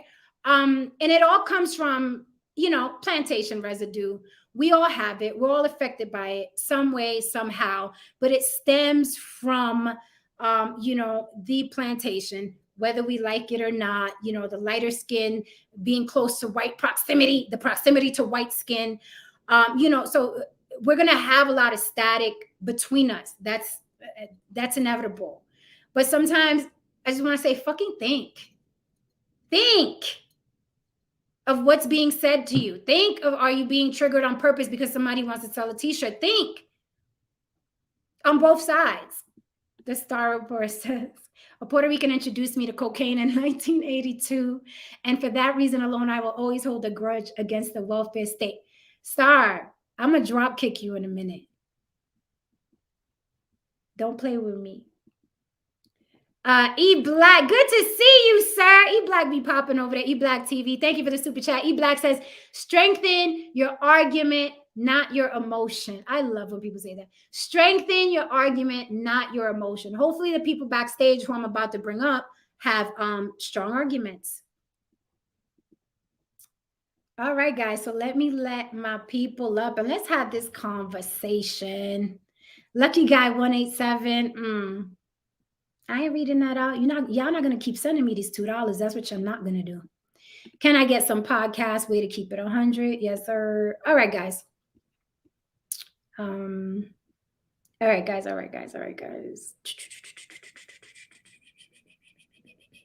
Hope you've enjoyed it so far. Okay, let's get some people up. One of our panel favorites, Haron DeMarco, has got something to say. What's up, hitter? What's poppin', man? It's a lot to take in, but a lot was being said about the girl, okay? It's a lot. It's been a long motherfucking night already, man. I'm just sitting here, this is motherfucker shouting, and people over here just ready to just threaten people. I'm like, no, it's not that bad, sis. Like, it'll be okay. Are you not entertained? Are you not entertained? Oh, man, sis, be all right. Like, people over here taking stuff real personal. Other thing too is like, how you gonna question your ethnicity when look at your nose, man? Like, Jen, look at your nose, Jen. Like, that's not a white nose. That's like, come on, man. Another thing too, though, I want to say one thing. A lot of these arguments and a lot of these ideas don't necessarily move the needle with me, because from my perspective, most black people and black men in particular, you know what I mean, we're very pussy when it comes to, like, you know what I mean, real social and political matters. No, we are. You know, we're good with abusing each other and, you know, black men abusing women and so on and so forth. But when it comes to time to have like real smoke with the white political power structure and really taking that on, even if there's collateral damage involved, we want no parts of white supremacy. And the years have proved that. That's a conversation that them had. Feel free to challenge anyone who can feel free to challenge me on that, you know what I mean, and tell me about when we were successful in doing so. So I wanted to really quickly welcome Joanna, welcome Tiny. Before I let the ladies in, I wanted to say the reason why, because I know people are like, why the hell are Ricky Martin and R. Kelly on there? What's the point? What did Star say? El precio de ayer no es el precio de mañana. You damn right. Yesterday's price is not today's price. Speaking of Fat Joe, I wanted to say, had it not been for, okay? Had it not been for Fat Joe to talk about the myth that blacks and Puerto Ricans don't get along, had it not been for Fat Joe, Remy Ma would not have a career. Quote me on that, okay? And if she would have had a career with Fat Joe, you go ahead and tell me, what's her hit song? Give me one Remy Ma track. Tiny is like, give me one Remy Ma track. Fat Joe, okay, has carried that woman from lean back and before to when she went to prison to when she got out, okay? Taking her on the Ellen DeGeneres show. Had it not been for, quote me on that, had it not been for Fat Joe, Remy Ma would not have a career. For all you people thinking that Blacks and Puerto Ricans can't get along, he gave that woman a career. And for the record, there are Puerto Rican women with better cadence, better flow, and bars. And Fat Joe picked Remy Ma. He picked Remy Ma. That shit's real. She ain't no Snow the product. But Fat Joe picked her either way. She would not have a career if not for Fat Joe. Lean back in the 740 Pizzat, okay? So see, we've always been thick as thieves. I don't know what y'all talking about. Really quickly, the reason why R. Kelly and Ricky Martin is on the thumbnails because, as you know, Ricky Martin has just been accused by his nephew of having a 7-month relationship while he was 21 years old. And I use that because all the YouTubers were talking about Ricky Martin, Black, white, Latin. Everybody was talking about Ricky Martin. And I wanted to use that as an example versus R. Kelly, because let's say if I do a stream on R. Kelly, what I'm told is I can't talk about R. Kelly because I'm not Black. That's what I'm told. But then I saw a lot of Black people talking about Ricky Martin, and they're not Puerto Rican. Hypocrisy between Latin versus Black. Y'all could talk about Ricky Martin till you blue in the face, and I could talk about R. Kelly till I'm blue in the face. That's how it works, okay? It is open for everyone. Trendy topics are a buffet for everyone. They're not exclusive to you if the person is Black and you're Black. Ricky Martin is not exclusive to me because I'm Puerto Rican and he's Puerto Rican. That's why they're on the flyer, okay? So stop telling me, you can't talk about this, then don't talk about Ricky Martin. Okay? So we can all talk about everything. Star is trolling me. He's trolling me. Okay. Tiny, welcome, Mama. Good to see you. Juwana, you know it's always a joy. Haran DeMarco, I got DRH19D backstage. All right, so I would like the ladies to go first. I'm sure you gentlemen can hold on. Joanna and Tiny, who wants to go first? What have you heard? How long have you been listening? What's your experience? I'm here for everybody tonight. Let me know what's on your mind. So I've watched you. I've watched you from the beginning. I seen the whole scenery when you came on as a guest, and that thing they blew all that out of proportion. And then you went and I was just talking about you just the other day. Matter of fact, yesterday I was like, because I be going in on everybody. I give zero fucks. You know what I'm saying? I'm like, listen, your struggle is no different than my struggle. You understand me? If we gonna sit here and be like, yeah, we poor, we from the same projects, I eat rice, you eat grits. What good is it? You know what I'm saying? Like they be like, I'm not Black enough. I'm like, just because I'm light skinned, that don't mean my Black ass daddy ain't Black. You know what I'm saying? Or my Black ass grandmother ain't Black. What they fail to realize is that third density.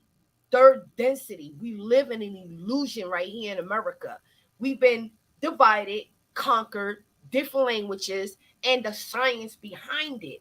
I don't care who sits on a karmic throne like Cynthia G's trying to speak for everyone. In fact, she's not even from the hood, though. Okay? She's from the outskirts of the nice parts of the certain areas, and they give her this throne and they lay out this red carpet for her, right? Meanwhile, she don't know what we struggle. She don't know what it is to knock on somebody's door.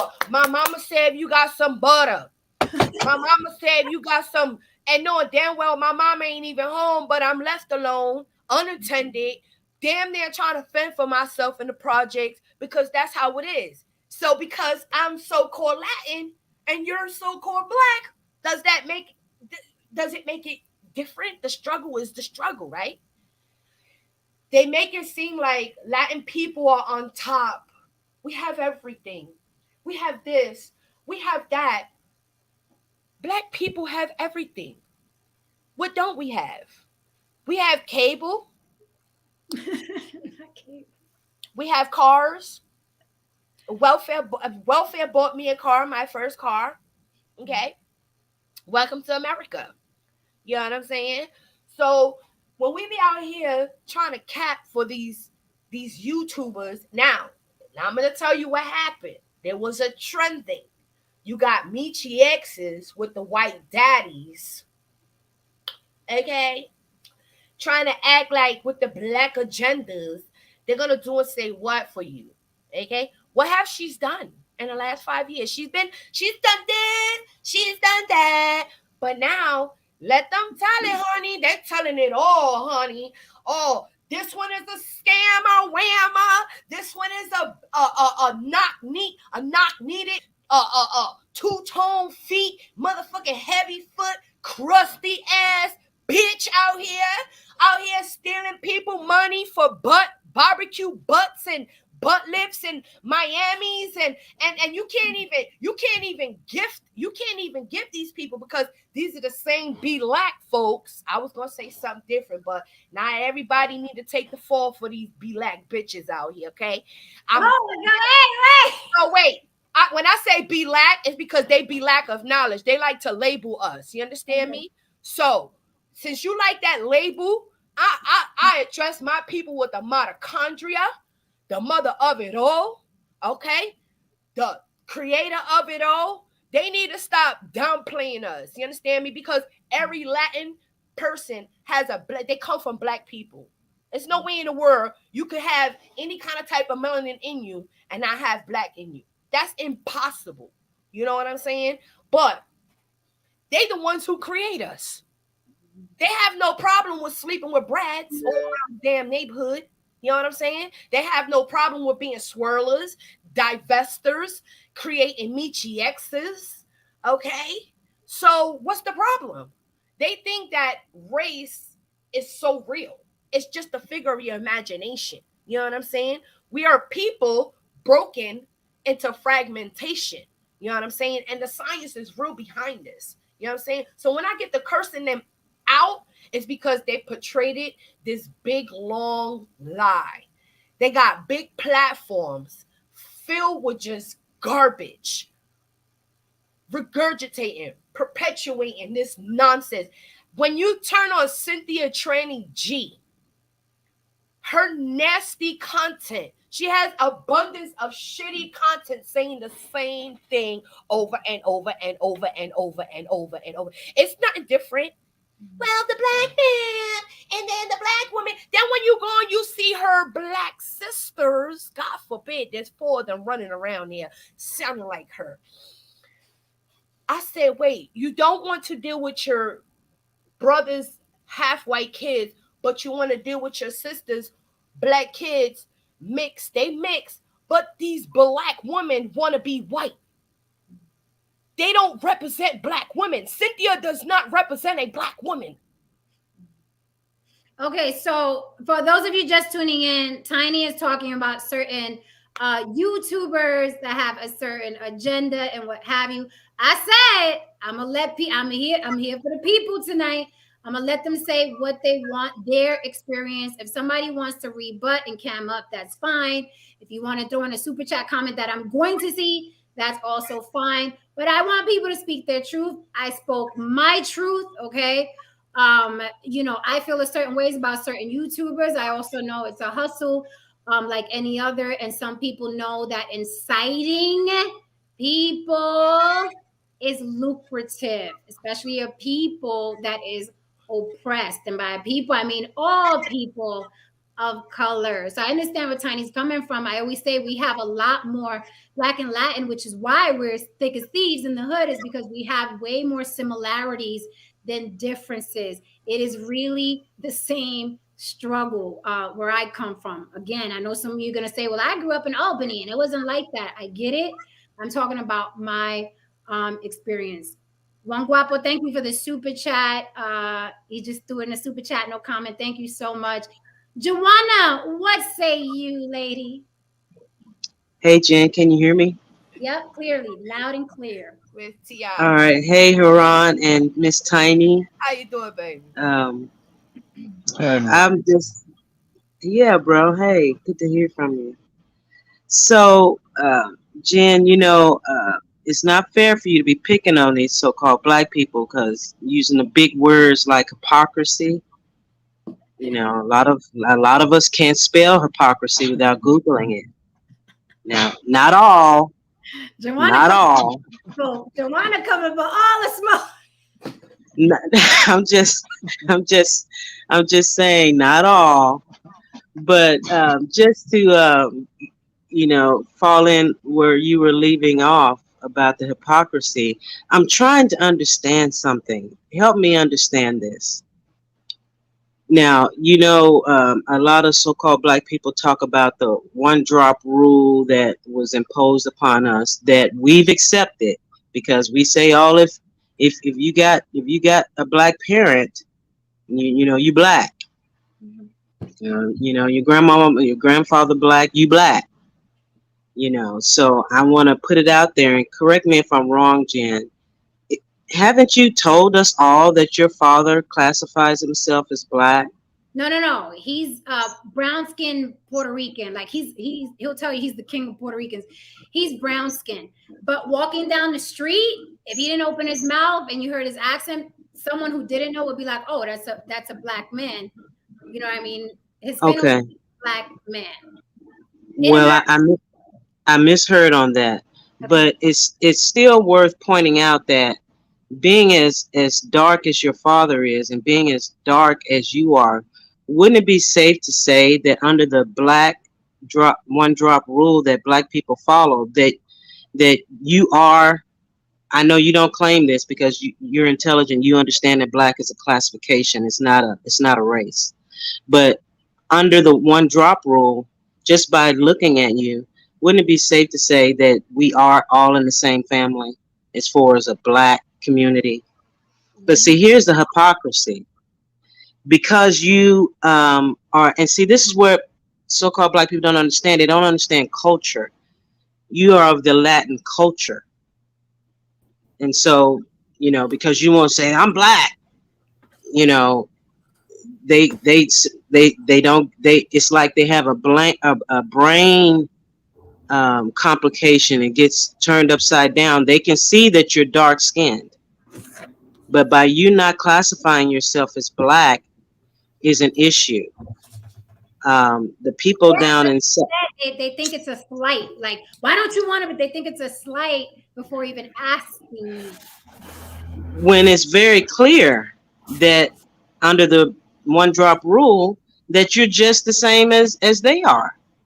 Just like the people down in Brazil, a lot of them are darker than I am, darker than you are, but they don't go around saying they're black. They say I'm Brazilian, I'm Argentinian, I'm I'm. So it's just a conundrum because of a lack of understanding, I think, and. Can you break down, if you want, the one drop rule, why it was started? Because some people think that it's a compliment. Like, well, you got one drop, so you black. Can you explain why it was started? Well, in certain states during so-called slavery, there were so many enslaved people, they outnumbered the Europeans that was ruling over them. And the people in the North, is when it came to voting, they said, well, that's not fair. You got all these black slaves because the planters, the so-called slave owners, were counting their slaves in voting. And people in the North are saying, well, that's not cool. You're counting your slaves. So they made a rule that said an indentured servant or a slave could only be counted as 3/5 of a person politically, not saying they weren't human beings, but politically, because the slave owners were counting their slaves with votes. And so that's how that got started. But I'm not sure if I'm answering your question. But Yeah. but so-called black people today use the not understanding politics, use that to say, well, if your father, your mother's black, you're black. If your grandfather's black, you're black. If you're dark skinned, if you have brown skin, you're black. But therein lies the hypocrisy, because Jen, compared to Europeans, you're black. Now, understand, as I say that, I'm not talking about, your political affiliation. I'm talking about the minds of these people. See, they don't understand that the term black is not even a culture. It's not even a race. Black is a misnomer, saying that you are of no race, saying that you have no nation. But that's a whole different conversation. I want But to I want to thank you so much, Joanna. I want to address this comment here right quick. Latina for Freedom says, "Cause Latinos only started this Afro Latino thing a minute ago. It was just Latino a minute ago, or Puerto Rican, Mexican, Cuban, etc." The reason why Afro Latinos have coined the phrase, the term, the ethnicity, the identity Afro Latino is because Latinos in general are considered the Spaniards, the Ricky Martins, the Jennifer Lopez's. And the Afro Latinos had to identify themselves and say, yes, I am also Latino, but I am not that. If you watch any telenovela, there are nothing but Spaniard, white-looking, Euro-looking Mexicans and Puerto Ricans and what have you. And what happened was no one was counting the darker or African ancestry Latinos, because every Latino does not have African ancestry. Some of them are Caucasian, some of them are white. If we're talking about race, you have your Cameron Diaz, you have your Christina Aguilera's, blonde, blue-eyed women without a pinch. There's no one drop anywhere. There's not a drop. There's not a half a drop. Okay, there are white Latinos. Unfortunately for the Afro Latino, the white Latinos are the ones that represent Latinos. So Afro Latino, okay, which has been around for a long time. It's popular now, but Afro Latino is not new. The term is not new, actually. It's very, very old. But the reason why it's gotten so popular is because we were being erased. We were being erased, right? I've gone into auditions and they're like, can you be more Latin? Are you tanned right now? Can you straighten your hair? So we would get, and we had to explain, but I'm Latin too. We come in this color, we come in this hair texture, right? So that's why Afro Latino is becoming so popular. So it's not new, right? But it's very, very necessary, because if not, ain't nobody gonna be checking for us, because it's like, well, unless you look like Ricky Martin or Jennifer Lopez, you can't. You're Latin. We get that a lot, right? And I'm talking about Latin people even way darker than me, like a Celia Cruz, right? So it's not new. I get what you're saying, but it's definitely not new, and it's very necessary, right? Jen, can I go ahead and continue right quick, especially since you made a great point? A lot of us don't understand that the term Latin is European. Mm-hmm. See, they don't understand that the language, the Spanish language, is a European language. They don't understand that when the people came here from Spain, those were not dark-skinned people. Those were Europeans. They don't understand that the people of Spain are Europeans.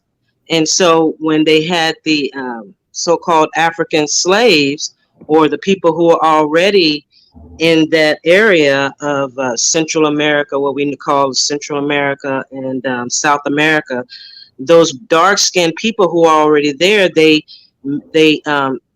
had intercourse with them, and that's how those people became somewhat lighter.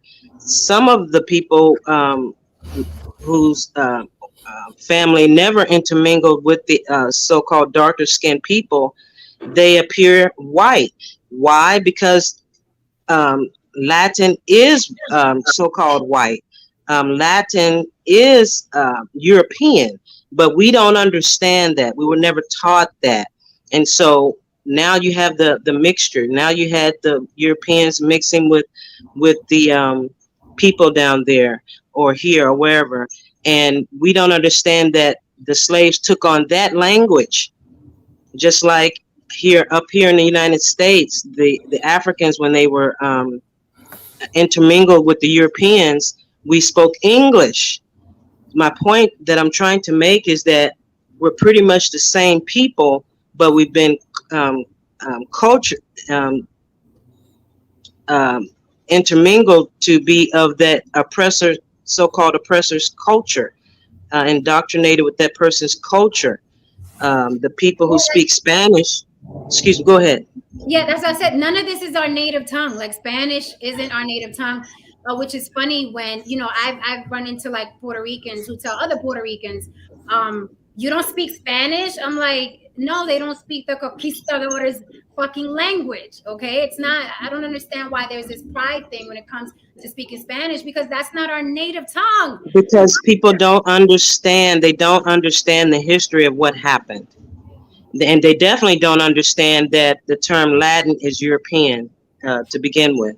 And so the people who were intermixed with the Europeans, they're trying to claim some of their identity and saying, we're not just, Latin, we're Afro Latino, because our people did either come from Africa or were already here on this continent before the Europeans came. And what's the term for it? It starts with a B. I want to say Baroka. Uh, Early Boricua, ones call it. Is that it? Boricua. Barica. That's the original term that they used to call themselves. I don't know if they do that anymore, but Yes, now drinking. Mm-hmm. but now they have started calling themselves Afro Latino, which just means I'm a so-called black person who speaks Spanish, and Right. that's all and that's all a Puerto Rican is, unless they are clearly European, which there are Mexicans, Guatemalans, Hondurans, Brazilians who have blonde hair and blue eyes. Those are not Afro Latinos; those are Europeans. But here's one more point before I go. Under the one drop rule, if that's the case, that under one drop of black blood that you're black, then that means every person on the planet is black. And see, so-called black people don't want to deal with that, because all of us have European blood, and all of us have somewhere down the line in the genome African blood, and that includes people who we consider white. And if they have the one drop, then that means they're black too. But see, it's because we are so filled with so much victimization that we want to win. We want to win at something. We want to medal for something. And since we can't beat the white man, we're going to beat him at being a victim, to the point that we'll argue who's the most victimized between us and the Jewish people. You'll hear them saying, but upsetted Jewish people about their Holocaust and how this, that, and the other. It's like we're running a victim Olympics because we can't beat this so-called mystical white supremacists. We're going to at least get some attention and some type of vitriol by being oppressed, by being black. And to the point that they'll come after you, who has clearly got black blood, and say, well, she's not black, she can't talk about us. Well, we all can talk about whatever we want to talk about, but clearly you have so-called black blood. And when I use that word, I use it loosely. I don't believe in that term, but for the audience to understand where I'm coming from, you clearly have so-called black blood. They're just angry to hear the words that are coming out of your mouth. That's all it is. Thank you so much, Joanna. Luis Vendred, thank you for the super chat. He says, I am a black Puerto Rican como Roberto Clemente. My abuela would say, if I'm black in PR, why am I not black in the US? Well, it's different everywhere you go. Also, for anyone triggered in the chat, all of these identities and ethnicities and race that we're talking about, you are not required to identify how anybody on this panel is saying. Your identity is your own. Your race is your own. If you want to sit up there and say, I ain't got no race, or ethnicity. I'm just me, John Doe. You are also allowed to do that. You don't have to be triggered by any opinion here, or you can. You still got to walk it off when we calm down, because I'm going to my rice and beans. Everybody else is going to their fucking life. So if you want to be triggered, be triggered. I'm just saying, I see a lot of people in the chat. No, that's a nationality. That's a race. That doesn't mean this. I personally, out of all the identities, I love Afro Indigenous. That is my favorite. But to keep it simple for some people, I'm just like, just say Afro Latina. I know that Latino is not, you know what I mean? It's not indicative of what I am. I am Afro Indigenous. I am very proud of my African ancestry. I'm going to leave it at that. I'm never going to identify how you want me to identify. It's not going to happen. So I think you need to worry about how you identify. But what we're saying up here is not gospel. We're not asking for ties. We're not asking for tattoos.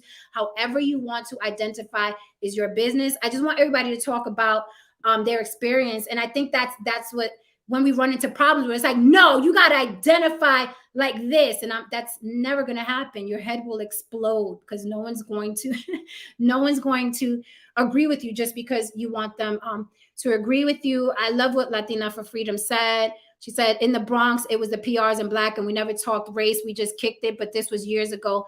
Now it's all you hear. I have to agree with that 100%. Like I said, no one's going to take my experience from me. In the Bronx, it was Black and Latin all freaking day, eating dinner at each other's houses, going to the same school, dating guys in the same circle, having babies with each other. We at the bodega, we looking out for each other, we fighting for each other. That was my experience in the Bronx. You cannot take that from me because it's different in Chicago, or different in New Orleans, or different in America. That was my experience. Okay. Now, did we have like old school people saying like, oh, why you dating the Black guy? Or why you with that Puerto Rican chick? Why don't you be? Yes, we had that. Of course we had that. That's always going to be an issue depending upon how people are raised. But I'm telling you, the majority of us in the same projects, in the same fire hydrant, at the same bodega. Okay. I want to welcome Little Pressure. DR, I'm just gonna call you DR. OG Patrice, how are you, lady? Haven't seen you in a while. I have a habit of, I'd like the ladies to go first. So OG Patrice, what say you before I let DR and Little Pressure say what they got to say? How you doing, Jen? How's everybody on the panel? Salute to the chat. Thank you for letting me come up here. I'm old school, right? So I'm gonna speak my piece on my experience. Like I grew up predominantly in a Black neighborhood until I was 19 years old.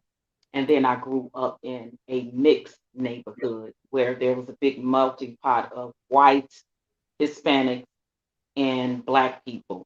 And predominantly when the Black people started to move in, the white people moved out. So it was just basically mostly the Blacks and the Hispanics, predominantly Mexican, but there were some Puerto Ricans that were there. And I knew that the ones that I was used to hanging out with grew up from that point in time, built friendships with. My brothers was in relationships with some of the Puerto Rican girls. We considered them Black, like relatable as to culturally. We learned a lot from that culture. They learned a lot from our culture because I knew and we knew that they had Black in them. The problem with society now, and I won't say now, but it's been that way for a long time. When you're talking about like white Latinas and especially a lot of European Mexicans or white Mexicans, the problem was since the 60s and 70s, they never wanted to identify with being a person of color. They didn't on the census. They came over here. They never wanted to associate with Black people, and some Latino people was just that way. And they were raised that way culturally. And I experienced it in a workplace where they wanted to predominantly, be white or act white or be with the white people. They totally denied any part of being a person of color. So, and I know the young lady up there spoke on Michi, and I rock with Michi. Like I'm a supporter of her. I don't agree with everything she says regarding like wanting everything to be black, black, blacky black, because I have biracial grandchildren in my family and all of that. So I'm not this person that is thinking that every person from every other race is my enemy. Well, she doesn't even think it, but she knows it's lucrative. She doesn't even believe that. Right. She don't believe that, no, but she just feel more about her black people first, and her black side first, because of her experience she experienced with her white side of her family being racist and treating her a certain way. So she has experience of my own, and I think people speak from the experiences, and that's what I think that what sometimes we all seem to forget, right, and not respect is people's experience with race and the race culture. So and that's all I wanted to say, because even up until this day right now, you still see a lot of Latinos. Like I rock with like one of my favorite Afro Latinas, and I put it in the chat, was Amara Le Negra, right? Like her skin is dark as mine, if not darker, right? And she talks about her experience with being that darker skin, of how she was being treated in the entertainment industry, and I totally can relate to that. Jen, I'm in the entertainment, you in the entertainment. So as women of color, we experience it sometimes the same, sometimes different. Sometimes I'm too dark, sometimes you too dark. Sometimes they want your hair straight, sometimes they don't want you to wear your natural hair. It's just so much that people of color in general go through. I've never been one to think that because somebody is of another culture and I know that they have black blood in them, that they're not black. I never I don't disassociate myself from people like that, because I got my first experience of that when I dated a Cuban guy, and I dated him for many, many years before he went back to Cuba.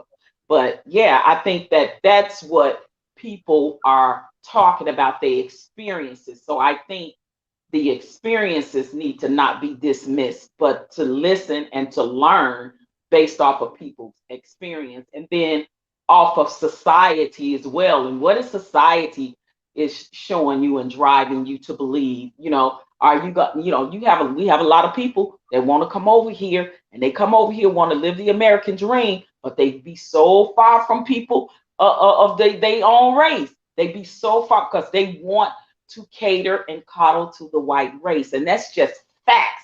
And these are things that people like Michi X and other people have a problem with, is that when people that have color in them or are color themselves come over here and won't acquiesce into their own culture and race of people, they get on the opposite side of that. And that's the problem. That becomes problematic. Mm-hmm. And I digress. Thank you. Little pressure. We got Swirl Society joining us. How are you? And DR. Salute. How you doing, Jen? How's my voice, Jen? Como yeah. So I can hear you great. This turned into a very good educational show. So I really kind of came up for the smoke, but I could leave you my email. We could, but let me go before you. Let me go before you. Let me go, because I feel like I'm in between, so I'm not. Yeah, because I mean, go ahead. All right, go ahead. Well, as the founder of Afro Latino Immigrant Society, I'm gonna disagree with the person that said that Afro Latino is a new thing. I founded Afro Latino Immigrant Society back in 2008, and so I don't know if for somebody to say that's actually erroneous. Another thing I wanted to say about the hypocrisy is there was a case back in Texas in 2007. It was called the Joe Horn shooting controversy. It was basically in Pasadena, Texas. A local resident, Joe Horn, shot and killed two burglars. But what was very important about this situation is that I feel like that was the first Trayvon Martin, the first Eric Holder, the first case in which we see like a person, shooting at an individual. And I remember when that happened, because at first it was two African Americans. So Jen, when it was in the news, it was, Al Sharpton was arguing, everybody was revolutionary. Everybody's like, we're gonna find justice for these two men that, yes, they were committing a a crime, but at the same time, the neighbor basically called 911. 911, the 911 was taking too long, right, Jen? Mhm. The officer tells the guy, "Hey, man, get back to your house. Mind your business. You know, if they're not robbing you and your neighbor is not at home, just go back and mind your business." So the guy basically gets desperate. He's in Texas. He says, "This N words are not going to come to my neighborhood and are going to rob us." And he initiated to bang and bang. He shot both of them, shot them dead, right? Mhm. Why I bring this is because when the person was a person with melanin, like we call it, when it was a black person, everybody cared, right? We then find out that these two individuals in the immigrant community, we call it, they got Puerto Rican papers. You know, they got Puerto Rican papers. When you're an immigrant, Puerto Ricans have a privilege that as Latinos, because Puerto Ricans are American citizens, right? So a lot of times, if you're Colombian, if you're Dominican, I gotta turn the AC. If you're a different Latin culture, you will use Puerto Rican papers, you know, Social Security from Puerto Rican. So in this case, this gentleman, when they find out, no, they were not Puerto Americans, they were Colombians with Puerto Rican papers. Now everybody didn't care. Now the human being didn't matter because of paper, you know, because he's undocumented. So now black people are Sharpton. It was like the doors were closed. And obviously Univision, Telemundo don't care about Afro-Latinos. So that as a young kid, that really brought up a lot of anger, a lot of like I felt like as Afro-Latino, like we were not represented, because at the same time, I feel like black people should have our back. But then that's a hypocrisy, you know? Now, fast forward, I myself, Afro-Latino, I've been in the front cover of the Wall Street Journal, you know, like for, you know, and guess what? Like my newspaper was all messed up. For Eric Garner, for Trayvon Martin, I actually organized the Million Hoodie March. For many cases. Now, the thing is, they will always try to divide me. You know, I love you, Jen, because I feel like we need more Puerto Ricans like you, and Cubans. Cubans also have a privilege as white Latinos, but sometimes I feel like, how do you call it? You're calling out a lot of people that they love to oppress the Latinos. Look, right now when you have a judicial system that is basically changing all the laws. Back in the 80s, back in the 90s, we had a drug war that was basically criminalizing Latinos and blacks, right? Mm-hmm. Now it's the son of the lawyer, the son of the president is doing crack on video. So now we need rehabilitation for Little Hunter. We need Little Hunter we can't send Little Hunter. He's a good kid. We can't send him to jail like we did to Tyrone and to many of our parents that went in and out. But we love to pick and choose when we look up for each other. You know, we love to go into the term of hood, but we're neighbors. You know, we are our neighborhood, but you from the hood, you from my hood. But then, bro, that's the problem a lot of times, that I feel like it always starts in the school system. In the school system, you have the immigrant kid that came from, I'll just put out, from Haiti, from Africa, from Colombia. He's happy with his Payless shoes, and he's happy with his Shaquille O'Neals, because back in wherever he's from, he had nothing. Guess what? When he's in the school system, oh, bro, you got that fake polo. You got that U.S. assassin polo. So now the kid is like, now I have to have my own gang, because you understand? I have to have my own little set, because that's when we start dividing each other. Instead of saying, hey, man, you speak 4 languages. Let me know more about you, Haitian kid. We go, oh, you from Africa. You Ashi. Those are all the terms that then when we grow up, guess what? That Nigerian kid does not give a damn about black rights, because he was bullied in school. Right. But then he used to wash dishes and pay for his own school. I didn't have financial aid when I went to high school. When I went to college, I had to have Sally Mae. I will pay Sally Mae every 6 months. And guess what? At the same time, I know that I have a privilege of being born in a third world country. I was born in 1990 when it was the war on drugs in Colombia, right? I see 9/11 from my 6th grade school in Brooklyn. You know, I also seen coronavirus. My life is a movie, but at the same time, I'm not out here complaining, and I'm not saying African Americans are complaining. But even back to that word, America's a continent. I was born in Colombia. Now, I have African lineage in me, and I'm obviously have melanin because the equator line is what makes people black. The closer you are to the equator line, the blacker you are.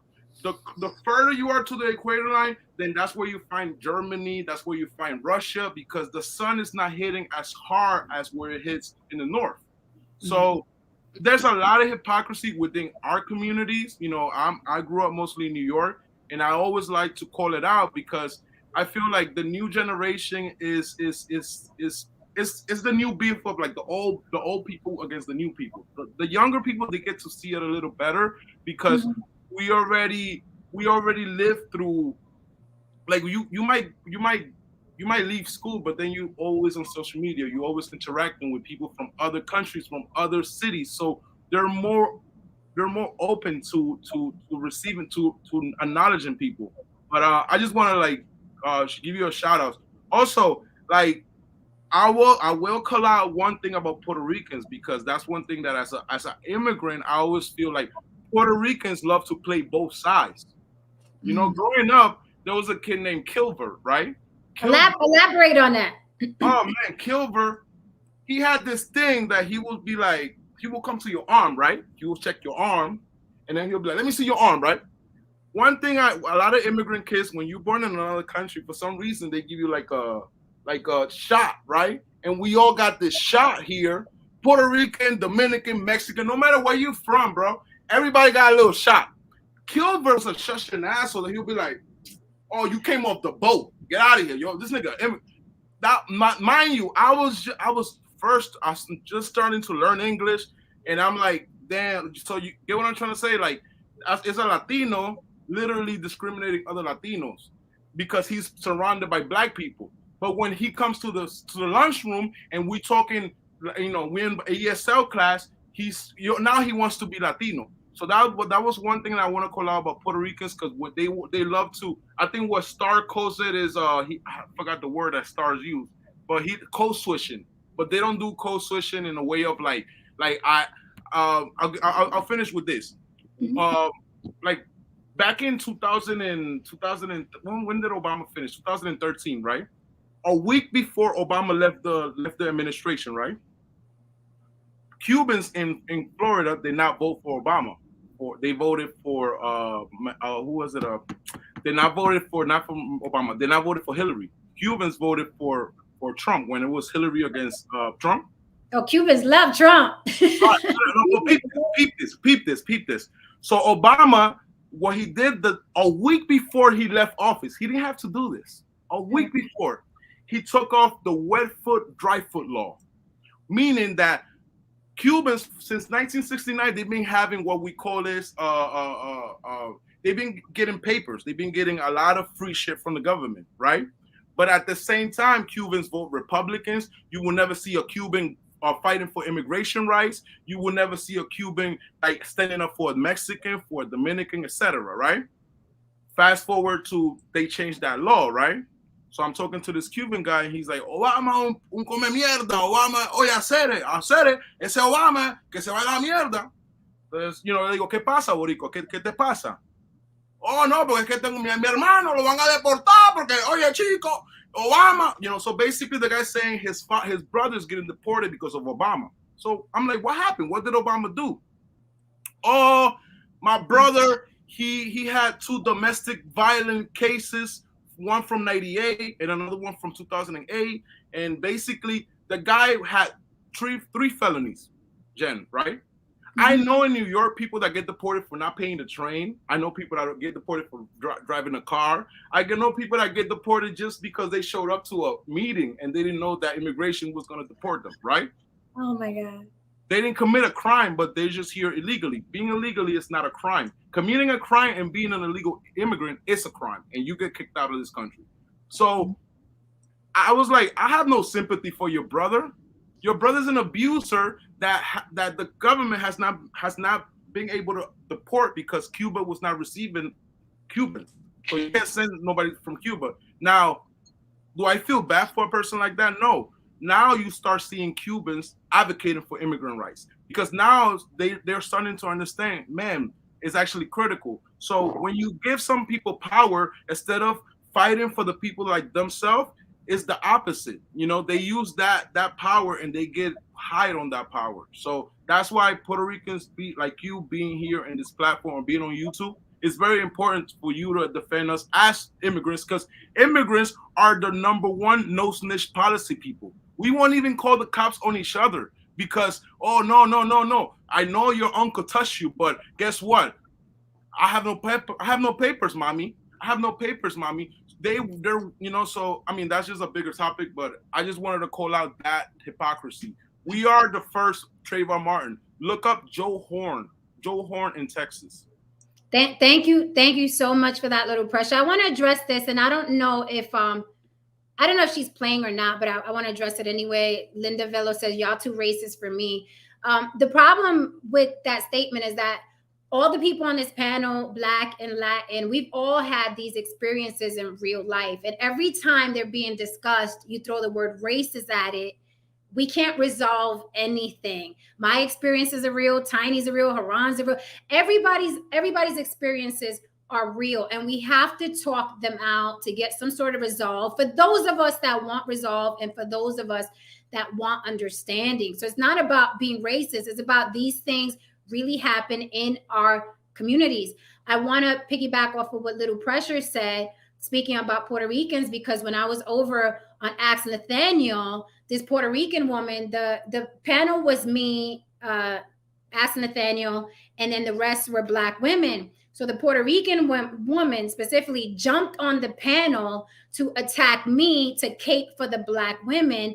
And then I called her out and showed her she was pandering because she came up attacking me. Well, I marched for this now, and how could you let Black men talk about Black women and blah, blah. First of all, I don't control people. What Black men want to say about Black women, that is his business, his experience. I'm not taking anybody's experience. I can't stop him from saying anything. No one can stop me from saying anything. I am not the police of what people are saying. But this Puerto Rican woman, right, was trying to come at me and trying to make herself sound like she was the activist. I told her, give me 3 names of Puerto Ricans who have been shot unarmed by the police. By the way, I have more than 3. Okay? I have a long list of Latinos who have been shot unarmed, and not one person said a fucking thing, nor did it make the news, okay? Because it doesn't sell papers and it's not lucrative, all right? White on Latino crime is not lucrative. White on Black crime is lucrative. So when you have a ambulance, sorry, I'm about to say ambulance chasers, Tamika Mallory's, and the white Sean Kings, right, and the garbage, and then here comes the panderers on the YouTubes and the dialers and the smeechies with the white daddies and the. So let me wrap up on this point before I throw the mic. Sandy Guardiola was a very dedicated, decorated police officer. No one knows who Sandy Guardiola is, yet she was shot in her bed by a white police officer who came to do a wellness check on her. Wow. Now, had she been, look up Sandy Guardiola. Her family is still fighting for this story to be heard. This happened years ago. Sandy Guardiola, a very dedicated, decorated police officer, okay, who went on, all right, who went on to other accolades and all kinds of things in the police department, was shot in her bed by a white police officer conducting a wellness check. Sandy was sick in her bed, did not. Wait a minute, Jen. You said she was a police officer? Yeah, she was. She was a police officer. She didn't go to work, right? She was sick in her bed. Somebody called in a wellness check.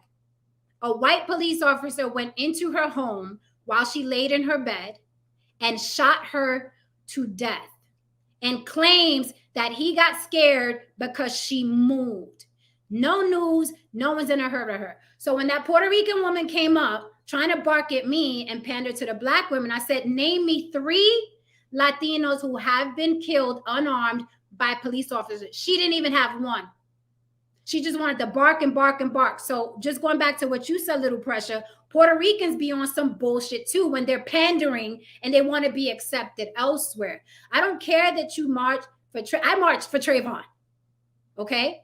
I don't do any more marching because I have a personal view now of those. I think it's a lot of propaganda. I think it's a lot of bullshit. Activists now are celebrities. Okay. It's not like back in the day. Activists now are getting Cadillac deals. Activists are getting Cadillac deals. They're getting clothesline deals. They're making guest appearances. They're getting paid to appear. So the activists of today is not the activists of yesterday. So I fell back on doing a lot of activism, and I do it a different way.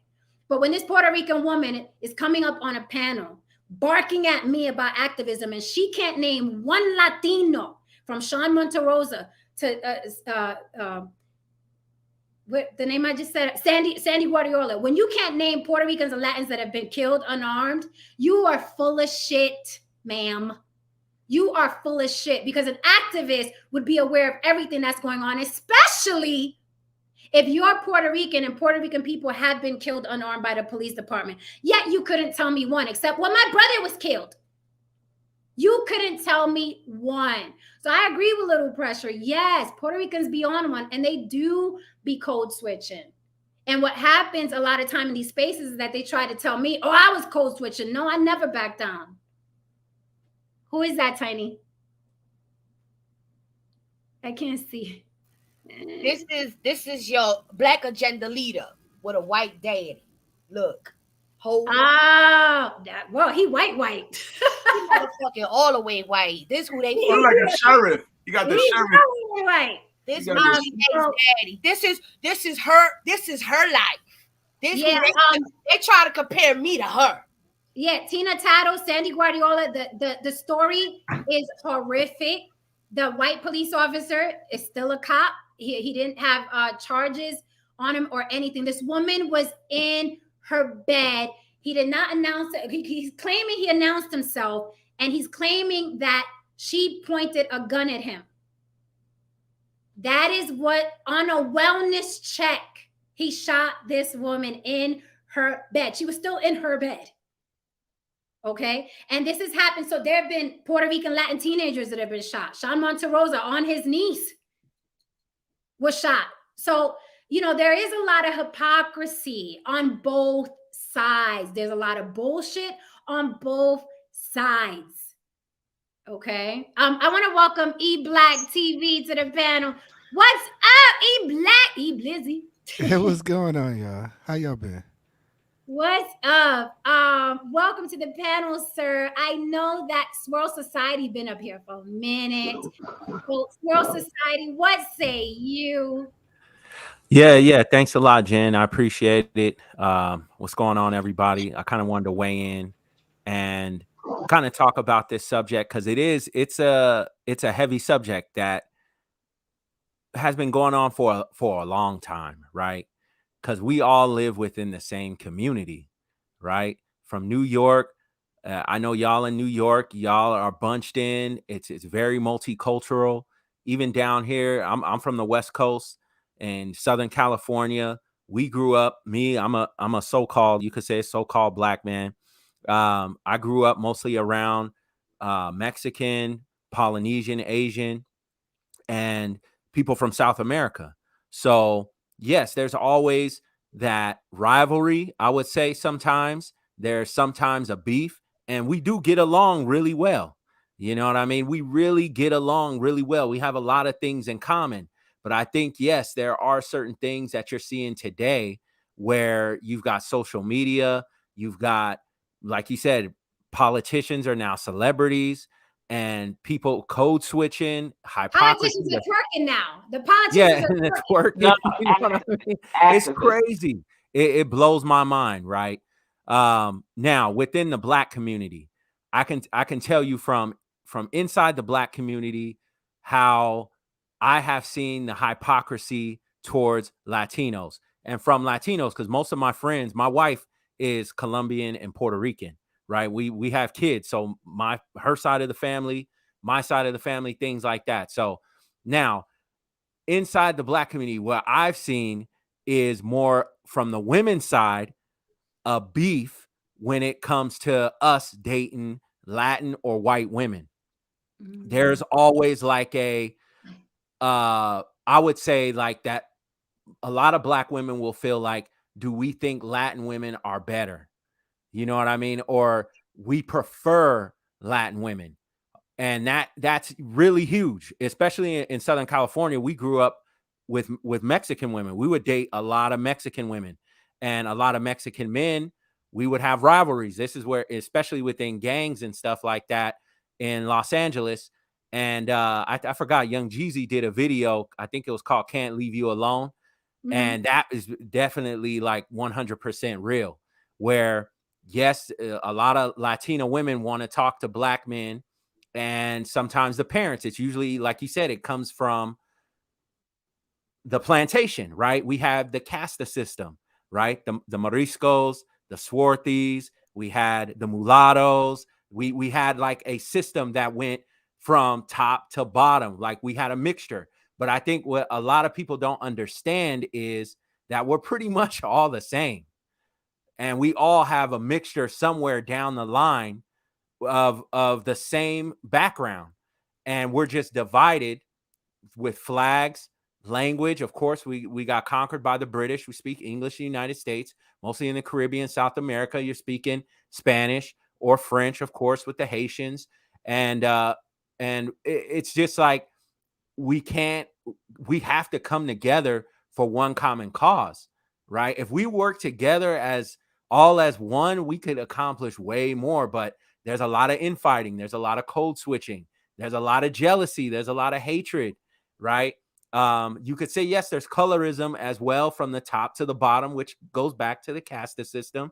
Like you said, the Spanish, the white European Spaniard is represented especially in Mexican culture as well. You have darker Mexicans, but they don't put them at the top on a lot of their like novellas, like you said, with like the white Spaniard look.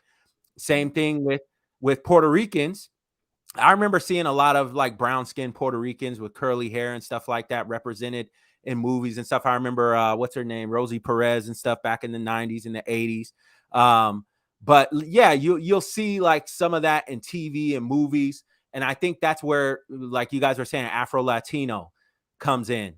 And I feel like Latin is such a multicultural, your ethnicity and your culture has so many different cultures bundled into one that you guys can celebrate everything about it, right? You guys can celebrate the Spaniard part. You could celebrate the Afro part, but that's what makes it unique, right?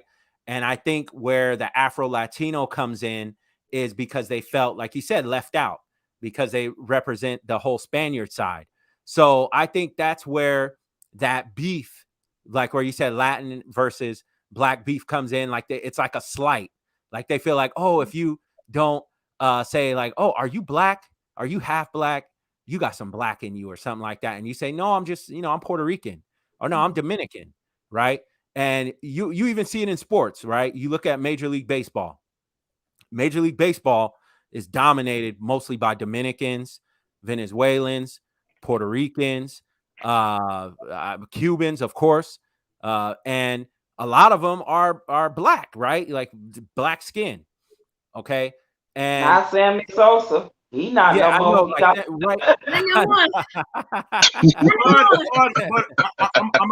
I might stop you there, brother, because even when Jackie Robinson was apparently destroying the color barrier, the members of the Negro League were calling him out because during that time they felt like Jackie Robinson was kind of by going to the major leagues, you was kind of spitting on the Negro Leagues. If you look at the Negro Leagues, there's a guy that has 850 home runs, and I believe Barry Bonds has 740. So by you going to the MLB, now nobody knows the Negro Leagues facts. Nobody knows that a Black man actually has the home run record. And nowadays, for example, yes, most players come from Dominican Republic. You know why? because the Yankees, the Mets, the whatever team, they technically go to our Latin countries. They don't teach them no English. So they play baseball from 3 to like 18, right? No English. If you get injured, the least you have is papers to be a Uber driver in New York.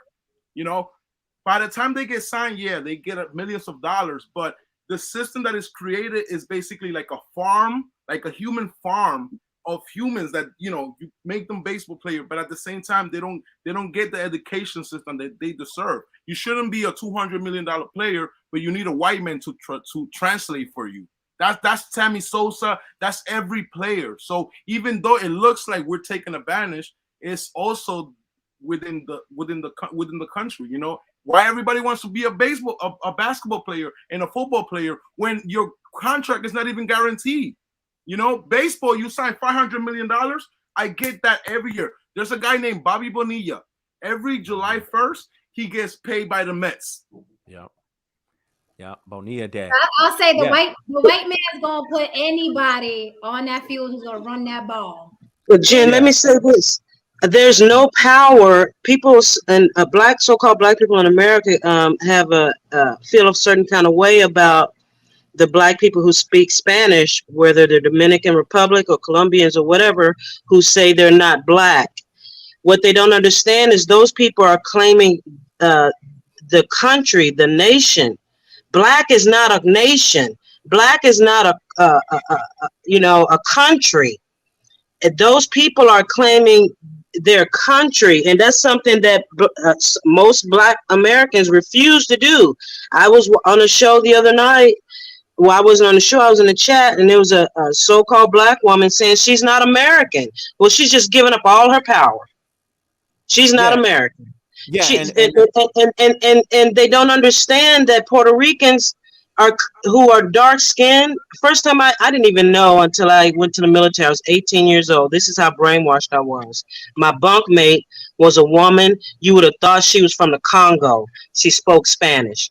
She was from I believe Colombia.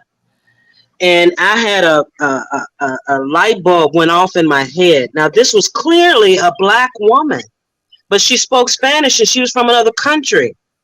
Now, and she would not say she was black, although she was darker than me.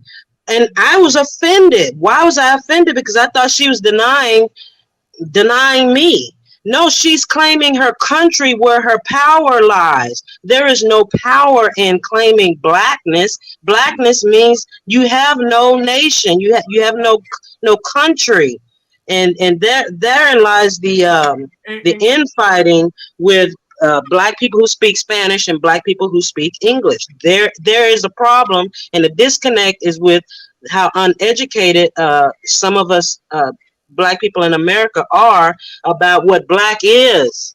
About ethnicity, culture, nationality. I want E Black TV because he's been waiting. I want E Black TV to jump in. E Black, I don't know how long you've been listening. I went off the first hour and then everybody came on up. Yeah, I heard a lot of what you were saying. You know, I've been trying. You know, I got a daughter I've been trying to take care of. But yeah, I've been listening. Okay.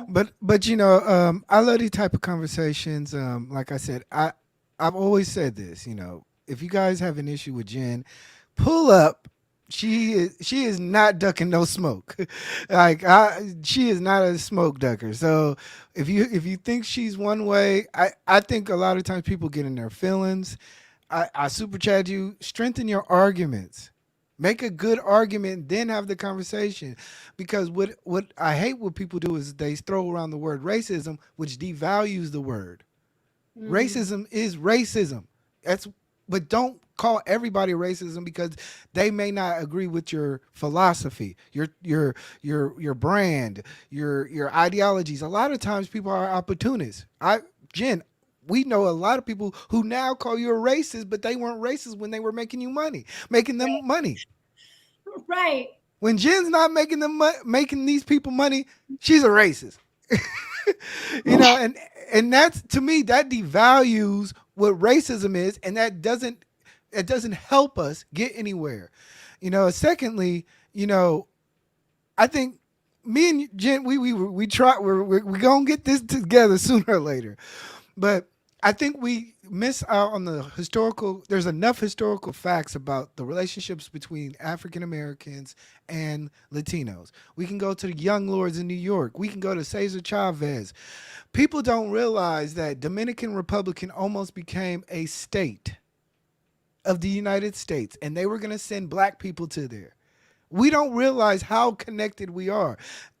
And I think we need to start re-educating our next generation in historical facts about the relationship, because the Rainbow Coalition is called the Rainbow Coalition not because they wore a rainbow, but because they were a coalition of people of different colors. We've all been fighting European imperial system.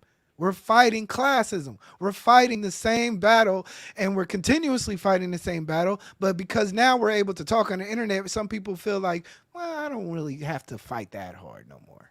I can just sit at home and I can just, get on the internet and I'm happy. Well, the rest of us, we're still fighting. The rest of us still ain't scared to speak up. So I think sometimes we need to take, especially us who are conscious and who are thinkers, we need to take up the mantle and saying, hey, you know what? We need to re-educate you guys, because a lot of things that we feel that people should be knowing, they don't know. As much information that is on the internet, they're not looking up. At all. So this is one of those things that, like I said, we just need to take up the mantle. We can't put it on the next generation to say, well, they're gonna figure it out. No, we are old. I know I'm old enough to say, you know what, it's my time to start speaking up about this stuff. I want to answer this question. Please give me 1 second. Divine says, but why do some of these so-called Afro-Latinas classify themselves as white on their paperwork? Let me answer that for you, babe. We are in America.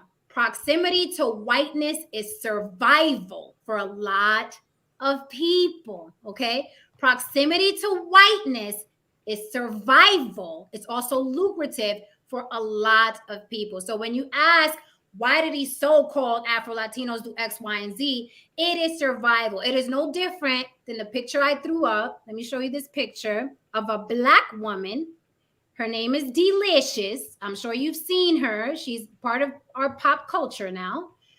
It is no different, okay, than this woman right here, Delicious, doing this to her face and her body.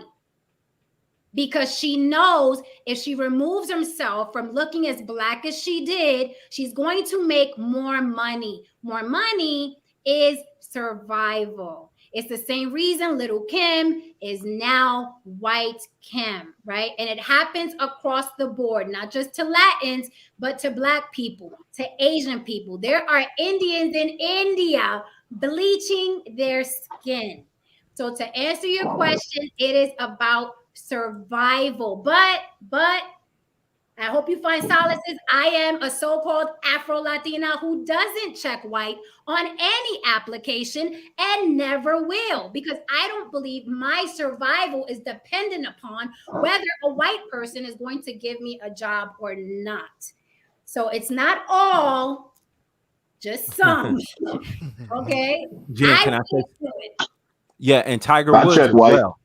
Tiger Woods used to, when Tiger Woods checked, he said, he admitted that when he was younger, when he used to go through school, he would check Asian instead of black, because he felt that he would get some sort of racism or some hatred towards himself. So yeah, it's across the board. It's not just one group. There's a lot of different groups that do it. That's why I said it's all about, it started on the plantation. It didn't start in the neighborhood when you saw that Puerto Rican girl with that black guy. It didn't start at the restaurant when you saw that black woman with the Puerto Rican guy. That's not where it started. All of this started on the plantation. The lighter skinned Negroes got more benefits. They got in the house. The darker skinned Negroes were busting and killing themselves out on the field. And we've carried that over generation after generation, and we fight each other about it. But it is survival at the end. It is survival. Like what people do when they think I'm going to survive if I could be lighter or call myself white or big blue contacts or wear this blonde wig. Even I can say really quickly, even in pop music, do you know why Beyonce, Ciara, Rihanna, Jennifer Lopez, Shakira, Mary J. Blige has never come from out under a blonde wig? Do you know why? Statistically, y'all can look this up too. Statistically, white women, blonde women, light women make more money in pop music. So if you look at our women of color, whether they're Latin or Black, they are all under blonde weaves, wigs, or hair dye. The majority. Okay, Mary J. Blige ain't never come out from under that wig since the 90s because black women with blonde hair statistically make more money in pop music. So everybody's just trying to survive, chasing that proximity to whiteness. All of us, okay? All of us have done it. So it's not a black thing. It's not a Latin thing. It's survival. Can I get in the house, sir? Master, can I get in the house? That's basically what it is. What about Sinji? Sinji sitting on her throne, getting lighter and lighter. She all bleached up. And your homegirl Nyla, she's lighter and lighter. She got a lot of things to say about the Latinas, but more and more I look at her, I'm like, Nyla's Cuban. Oh, is she? Nyla's Cuban. But she's B1 according to that, and she bleached out compared to their past pictures.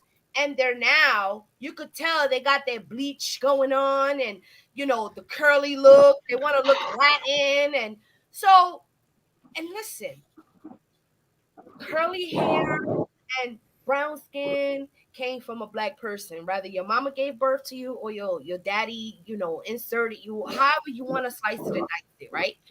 But these are black women that are sitting on thrones. They make it impossible for black people to really find themselves in such a time. We know we live in a deceitful world. Everything is an illusion. We are like trying to find history, the lost history, and they're not making it any better. But they'll tell you abort black baby boys. Okay, this is what we got to deal with from women that are bleaching their skin, that self-hate themselves. And then they sit there and they divide to conquer and they send out all this ripple in the planet. Like, look at us now. So shout out to Jen. Thank God for Jen and this beautiful platform and amazing people that we got common sense. You know what I'm saying? Because if we leave it up to these fooleles out here that sit on common thrones, that live for Cash App, they don't do nothing for a living, never did no community service. They're liars to the T. Okay, they just go around stealing personality, people traits and shit like that, trying to look like you, trying to steal your shit, because that's all Michi X does. It's that she been stalking me, and I don't care how much y'all say she's this, she that.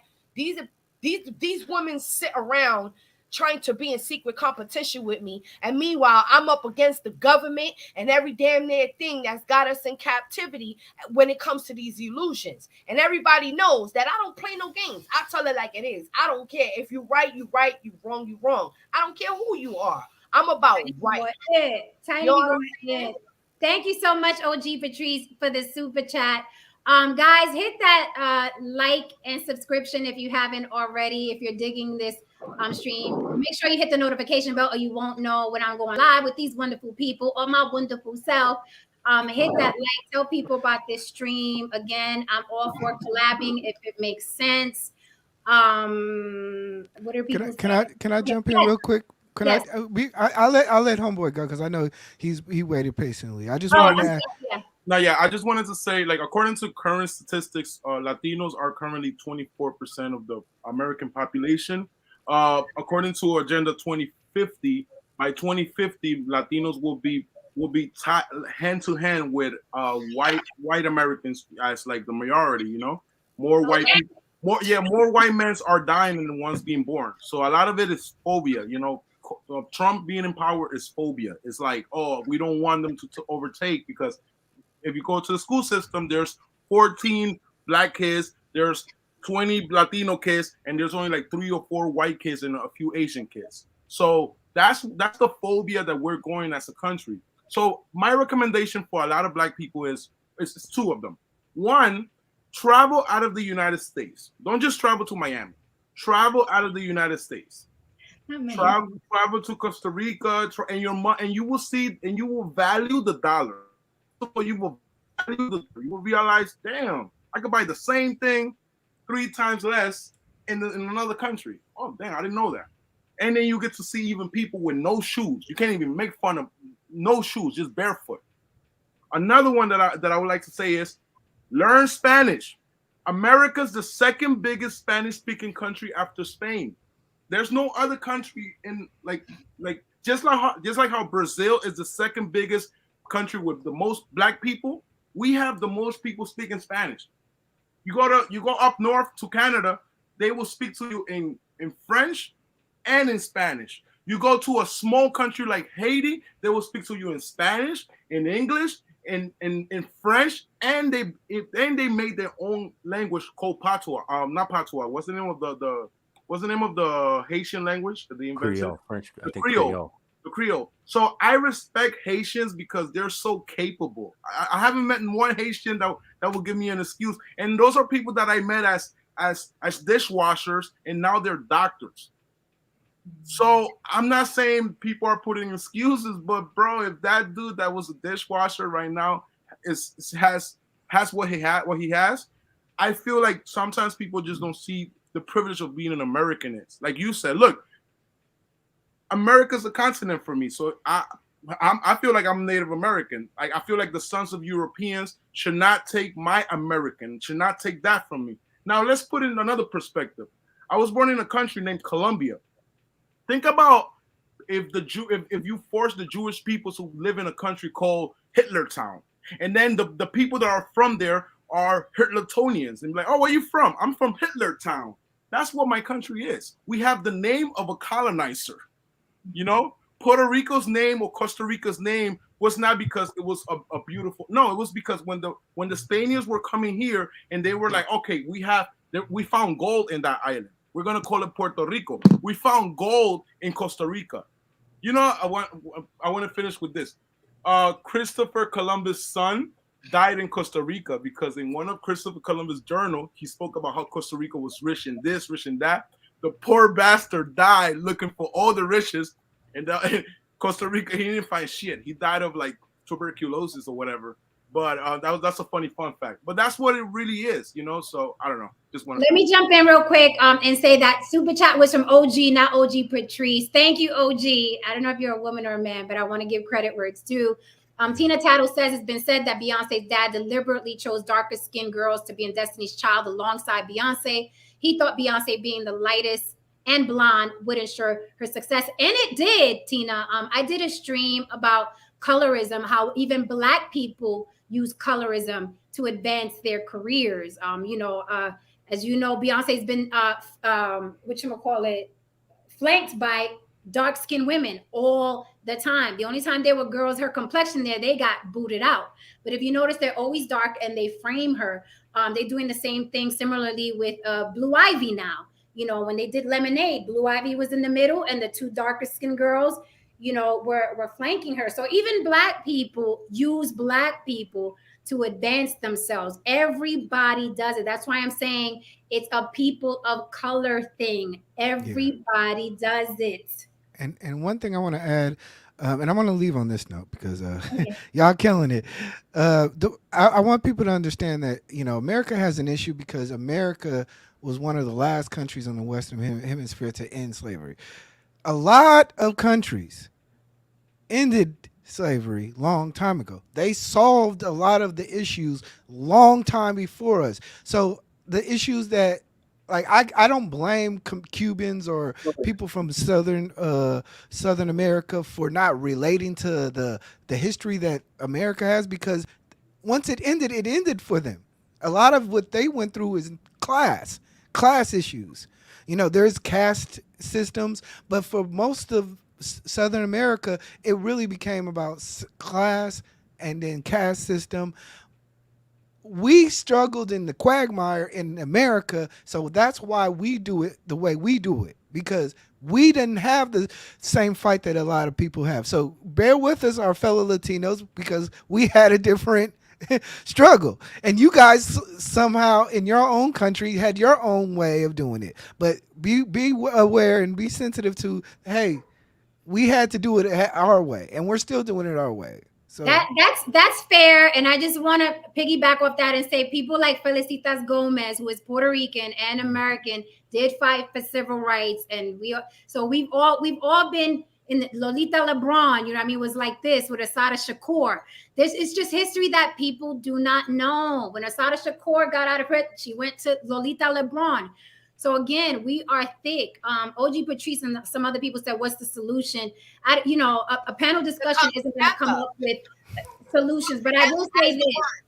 But I will say this to Victor's point: Are people only worry about color and race while other groups are buying up America and making moves? I have to agree with that. That is part of the solution. If we're going to talk about race to each other and ethnicity, if we're not talking about coming together, if we're not talking about the history of the Rainbow Coalition and how we've always rocked side by side, then these conversations are a waste of time and they just cause more conflict, which, like Latina for Freedom says, they want the friction because then you could keep people divided.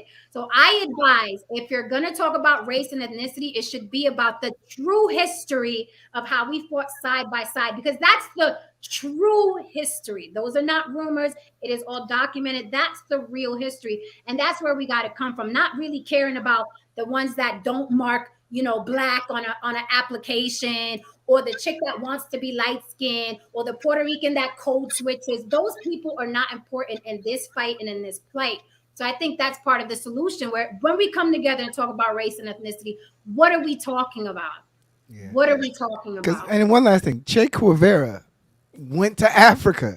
It's like, come on now. We have so much tied together. I don't understand why we get stuck in this quagmire. But I'm going on that note, y'all. All right. Thank you so much, No problem. E Black. And I'm actually going to close out. I've done 3 amazing hours with you guys. I can't tell you how grateful I am, because I wanted to have this conversation for a long time. I'm glad that y'all came up and vented. I said today's a no night. Y'all get it off your chest, whether it triggers anybody or not, because your truth is your truth. Y'all know I'm here for the smoke. Y'all know I double down. You know I don't throw the rock and hide my head. I said it.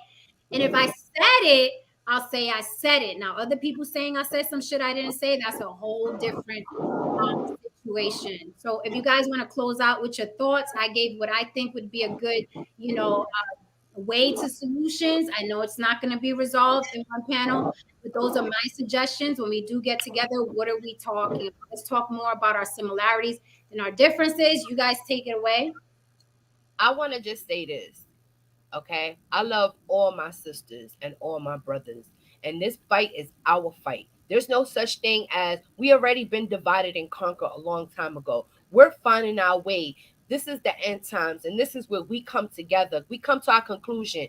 We've been colonized, different languages, third density programs, fake religions. Okay, that's part of the third density. We live in illusions. We are under. We have all been invaded. We have invaders controlling us right now with these narratives, these false indoctrination centers that they call schools. These illusions, they control XYZ, everything, and it's up to us to come together as a unity. We're not gonna let people dictate our lives and our every moves on these little tiny platforms that get to dictate who's black, who's white, who's this. That's a bunch of bullcrap, because we all, and by the way, Puerto Rico stood right here with every black man right here in America, and they fought. And that's why they had became a separate, an extra state. They didn't do that because they wanted to. They were drafted in. They were forced to fight these white people. Okay, so now that we are in the state of an emergency right now, okay, because that's where we are, we need to stop downplaying each other's knowledge. We need to come together as a oneness, as a whole, and stop disrespecting one another and see what we have to offer for each other. If you can serve me, I could serve you. We could be each other's servant. We could be each other's backbone. We could be the oneness that we were destined to be in these end times. And that's mine. I yield. Thank you. Thank you so much, Tiny. Thank you, Victor. What you got to say, little pressure? Um, uh, I feel like the solution is not what I used to do. I'm not gonna tell nobody to go protest. Go, don't do none of that. That's a waste of your time and your energy, and you're exposing yourself and putting a bullhead in your head. You know, I know a lot of friends that randomly disappear, randomly die, randomly got hit by cars. So do not do a lot of activism because you're putting a target on your head. I will say this: as a person that works in stop and frisk, I love legislation. I love looking at a bill, and then when that bill turns into a legislation, that's the only way. I worked in stop and frisk back in 2015. They wanna tell you that crime is as bad as anything. No, that's a lie. New York City crime has risen, but at the same time, be careful with the propaganda going on. We have a NYPD mayor, and they keep telling you that crime went up 100% from last year. Back in the 70s, we were having 1,500, 1,400 murders, in homicides in New York City. Right now, the homicides is under 250. So I'm gonna say they're trying to target our youth. They're trying to target the kids. So if you guys want to focus on something, focus on the war on drugs. We have a legislation that we presented to the Obama administration, and they didn't want to take it back then. We sat with Eric Holder. The war on drugs is a continuing funneling of federal money into the states. And it does not just affect Harlem. It does not just affect black communities. It also affects, I'm from Colombia. They're fumigating like indigenous neighborhoods in Colombia. So the money goes everywhere when it comes to the war on drugs. It goes to the jail system. Let's force Joe Biden to live his hypocrisy. The way remember when he held that, I have this amount of crack. Guess what? That amount of crack is inside of his son's stomach. So I'm gonna need y'all to put some pressure on the president. 97% of black people united to vote for this guy. So now we need to force him to actually get rid of the war on drugs, because that is still funneling money into the communities. If I'm a police department, I might want some nice police cars. I might want some new AR-15. So guess what? I'm gonna pass legislation. I'm gonna use the loophole to put people in jail for that. So don't let white men sell marijuana, and at the same time, people are still going to jail. So I just say that the war on drugs, man, like, look it up. Is a legislation in Congress. It's the right time. If we could cloud chase out of Hunter Biden. I think that's what we got to do. Cloud chase Hunter Biden. Cloud chase Hunter Biden. We I have have, to. I have to do a stream on that, the whole crack era and all of that. That's a great suggestion. Sorrel Society, what say you? Thank you so much for the pressure.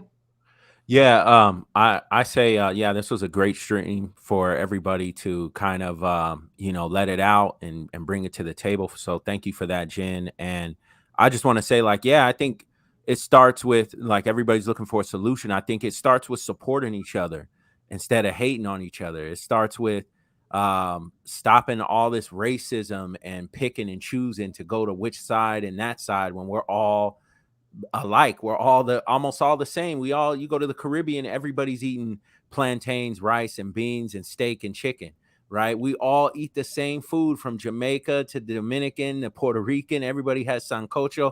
You have in America, we're a melting pot, right? So why go on different sides? And I think what you said earlier is with the scab thing, that's 100% true. You can't take everything so sensitive, right? If someone says something about you, you can't take it as a scab and like, oh, we got to march now, we got to rise. Everything is so sensitive, like it's like crybaby stuff. And there are these people who are monetizing off of race baiting, like I don't want to say his name, but Tariq, he has a book called Race Baiter. Like, what more evidence do you need to know that this is race bait? You've got these clowns on the internet who see this as monetization to put themselves in a box to separate everybody and let me just monetize on, like you said, the same regurgitated nonsense, right? We got to be better than that. Come together, this is an amazing platform, support each other, and call out the BS. And we have to do something real, right? We got to stop all the nonsense. So, and I want to just thank you for that. And yeah, I loved everybody's conversations and everything like that. And yeah, definitely. Y'all have a good night. Thank you so much, Swirl Society. Joanna, what say you, lady? Is Joanna still with us? Joanna be working in with us. Haran, what say you? Haran fell back today. He said, let the new people come up and say what they got to say. Oh yeah, man, you gotta let the new blood speak, man. You got to let the new blood speak. Oh, I just wanted to say I'll be checking white on the applications, man. It'd be real awkward when I show up at the interview sometimes and shit. It'd be real awkward when I show up at the interview, be like, yeah, that's me. Yes. Anyway, I want to actually say a few things. In regards to what you said, and it was a very hard hitting point that you made a while ago, and I believe it was made tonight when you were discussing wearing your blackness as a scab. And when I heard it, I perceived it as something a little bit different. I perceived it as, I do believe that a lot of black people wear their blackness and the concept of it as an affliction, some sort of disease or sickness. And I recall sometime during this cast, OJ Patrice was saying something along the lines, and I'm paraphrasing right now, but she was saying something along the lines of she recalls her days of seeing dating and interracial mingling and so on and so forth, and witnessing a lot of blacks catering to whites, particularly when they get involved in relationships in the interest of assimilation.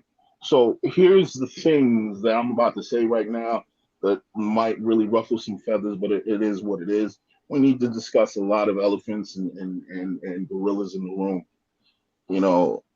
Are you adamant about the culture? Are you just as solid about the culture when you've been granted an opportunity to escape your blackness? And by that I mean, whether it's cosmetically, economically, genetically, forced so by marrying outside of one's race in the interest of social mobility. Because a lot of times I've witnessed, black people, black men and women view interracial dating as a come up. And it sounds to me as if you're viewing this as an opportunity to, like I said, escape your blackness, to relieve yourself of your blackness. And we also have to take into account that sadly, blackness is viewed by many of us as tax bracket specific. Because a lot of people, believe that once they make a particular degree of money, or once they gain a particular degree of power, they should abandon the culture, because any culture outside of that isn't perceived as powerful or dignified or usable. So So here's like I'm saying. So the overall problem is this that I think we need to really focus on. On one hand, you're fighting for blackness and the gatekeeping of it. On the other hand, you're trying to jump at any opportunity to escape it. So you got to really ask yourself this one question. Is it really black or bust, or you just a nigga for hire? I love you just really got to ask yourself that question. Trying to escape it or fighting for what you said? You're either trying to escape your blackness or you're trying to, fight for your blackness. Which one is it? Extremes. Those are the extremes, and they're on opposite sides of the spectrum. Great point. Joanna, what say you? Yes, ma'am. Can you hear me now? We can hear you great. I am about to wrap. This was amazing, but Mama is hungry. I understand. I'll keep it quick, Jen. My stuff, it froze up. I was waiting so patiently, and then when my turn came, my buttons wouldn't work. But I want to say one thing about the solutions In my humble opinion, I agree with some of the other panelists what they were saying about coming together.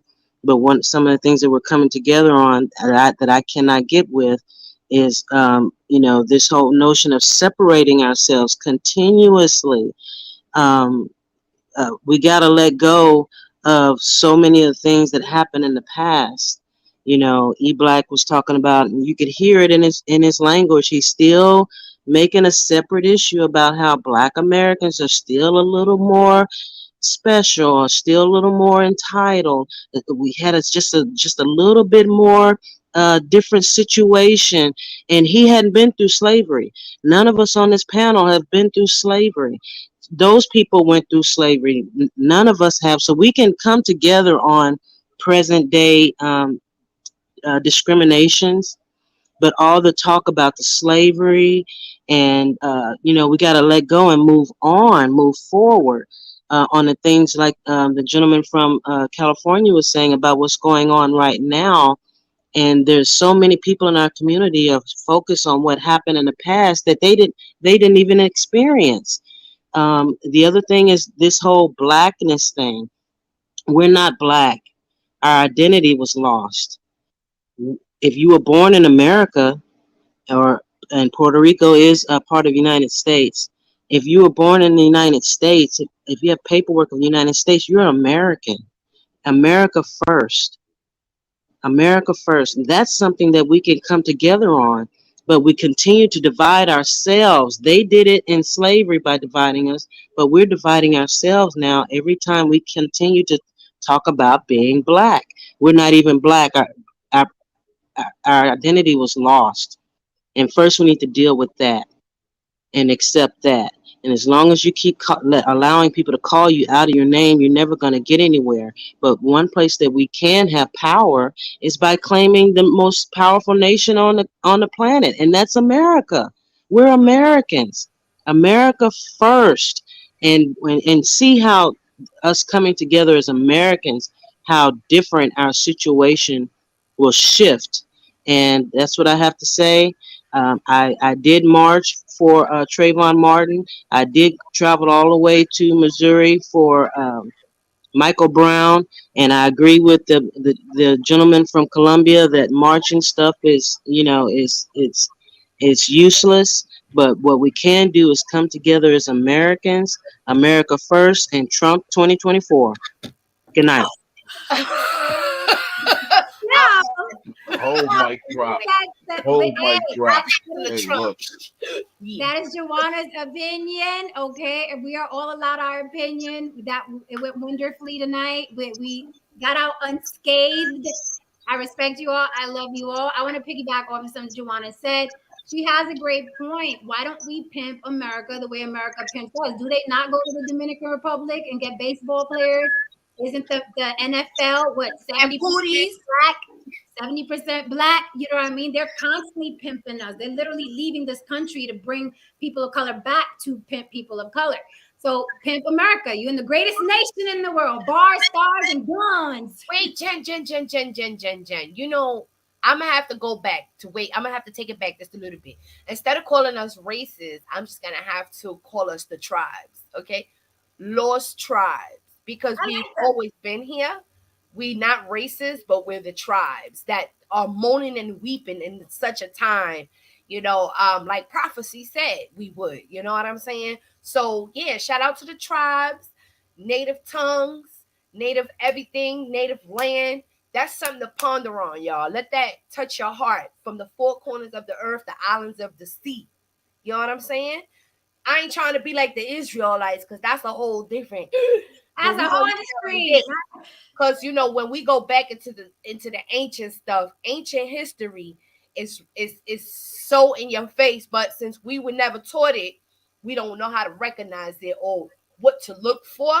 But we definitely are tribes, and I'd rather say that than fake races that they created during Japan War and the biotechnology in World War II, and stealing different things and just confusing stuff. You know what I'm saying? So history does, it speaks. So it's all about the research and not being lazy. And okay, and I'm gonna end And this last comment from Beast Untamed.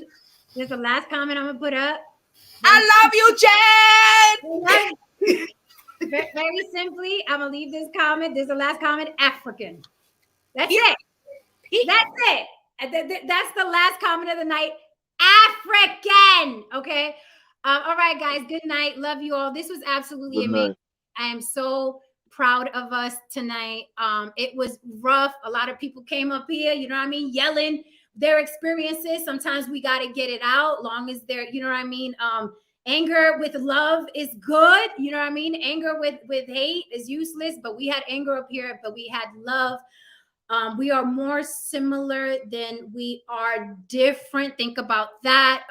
Before you look at the next person, whether the person's Black or the person's Latin, see what's going on in your fucking community. Like, wait, we do that too.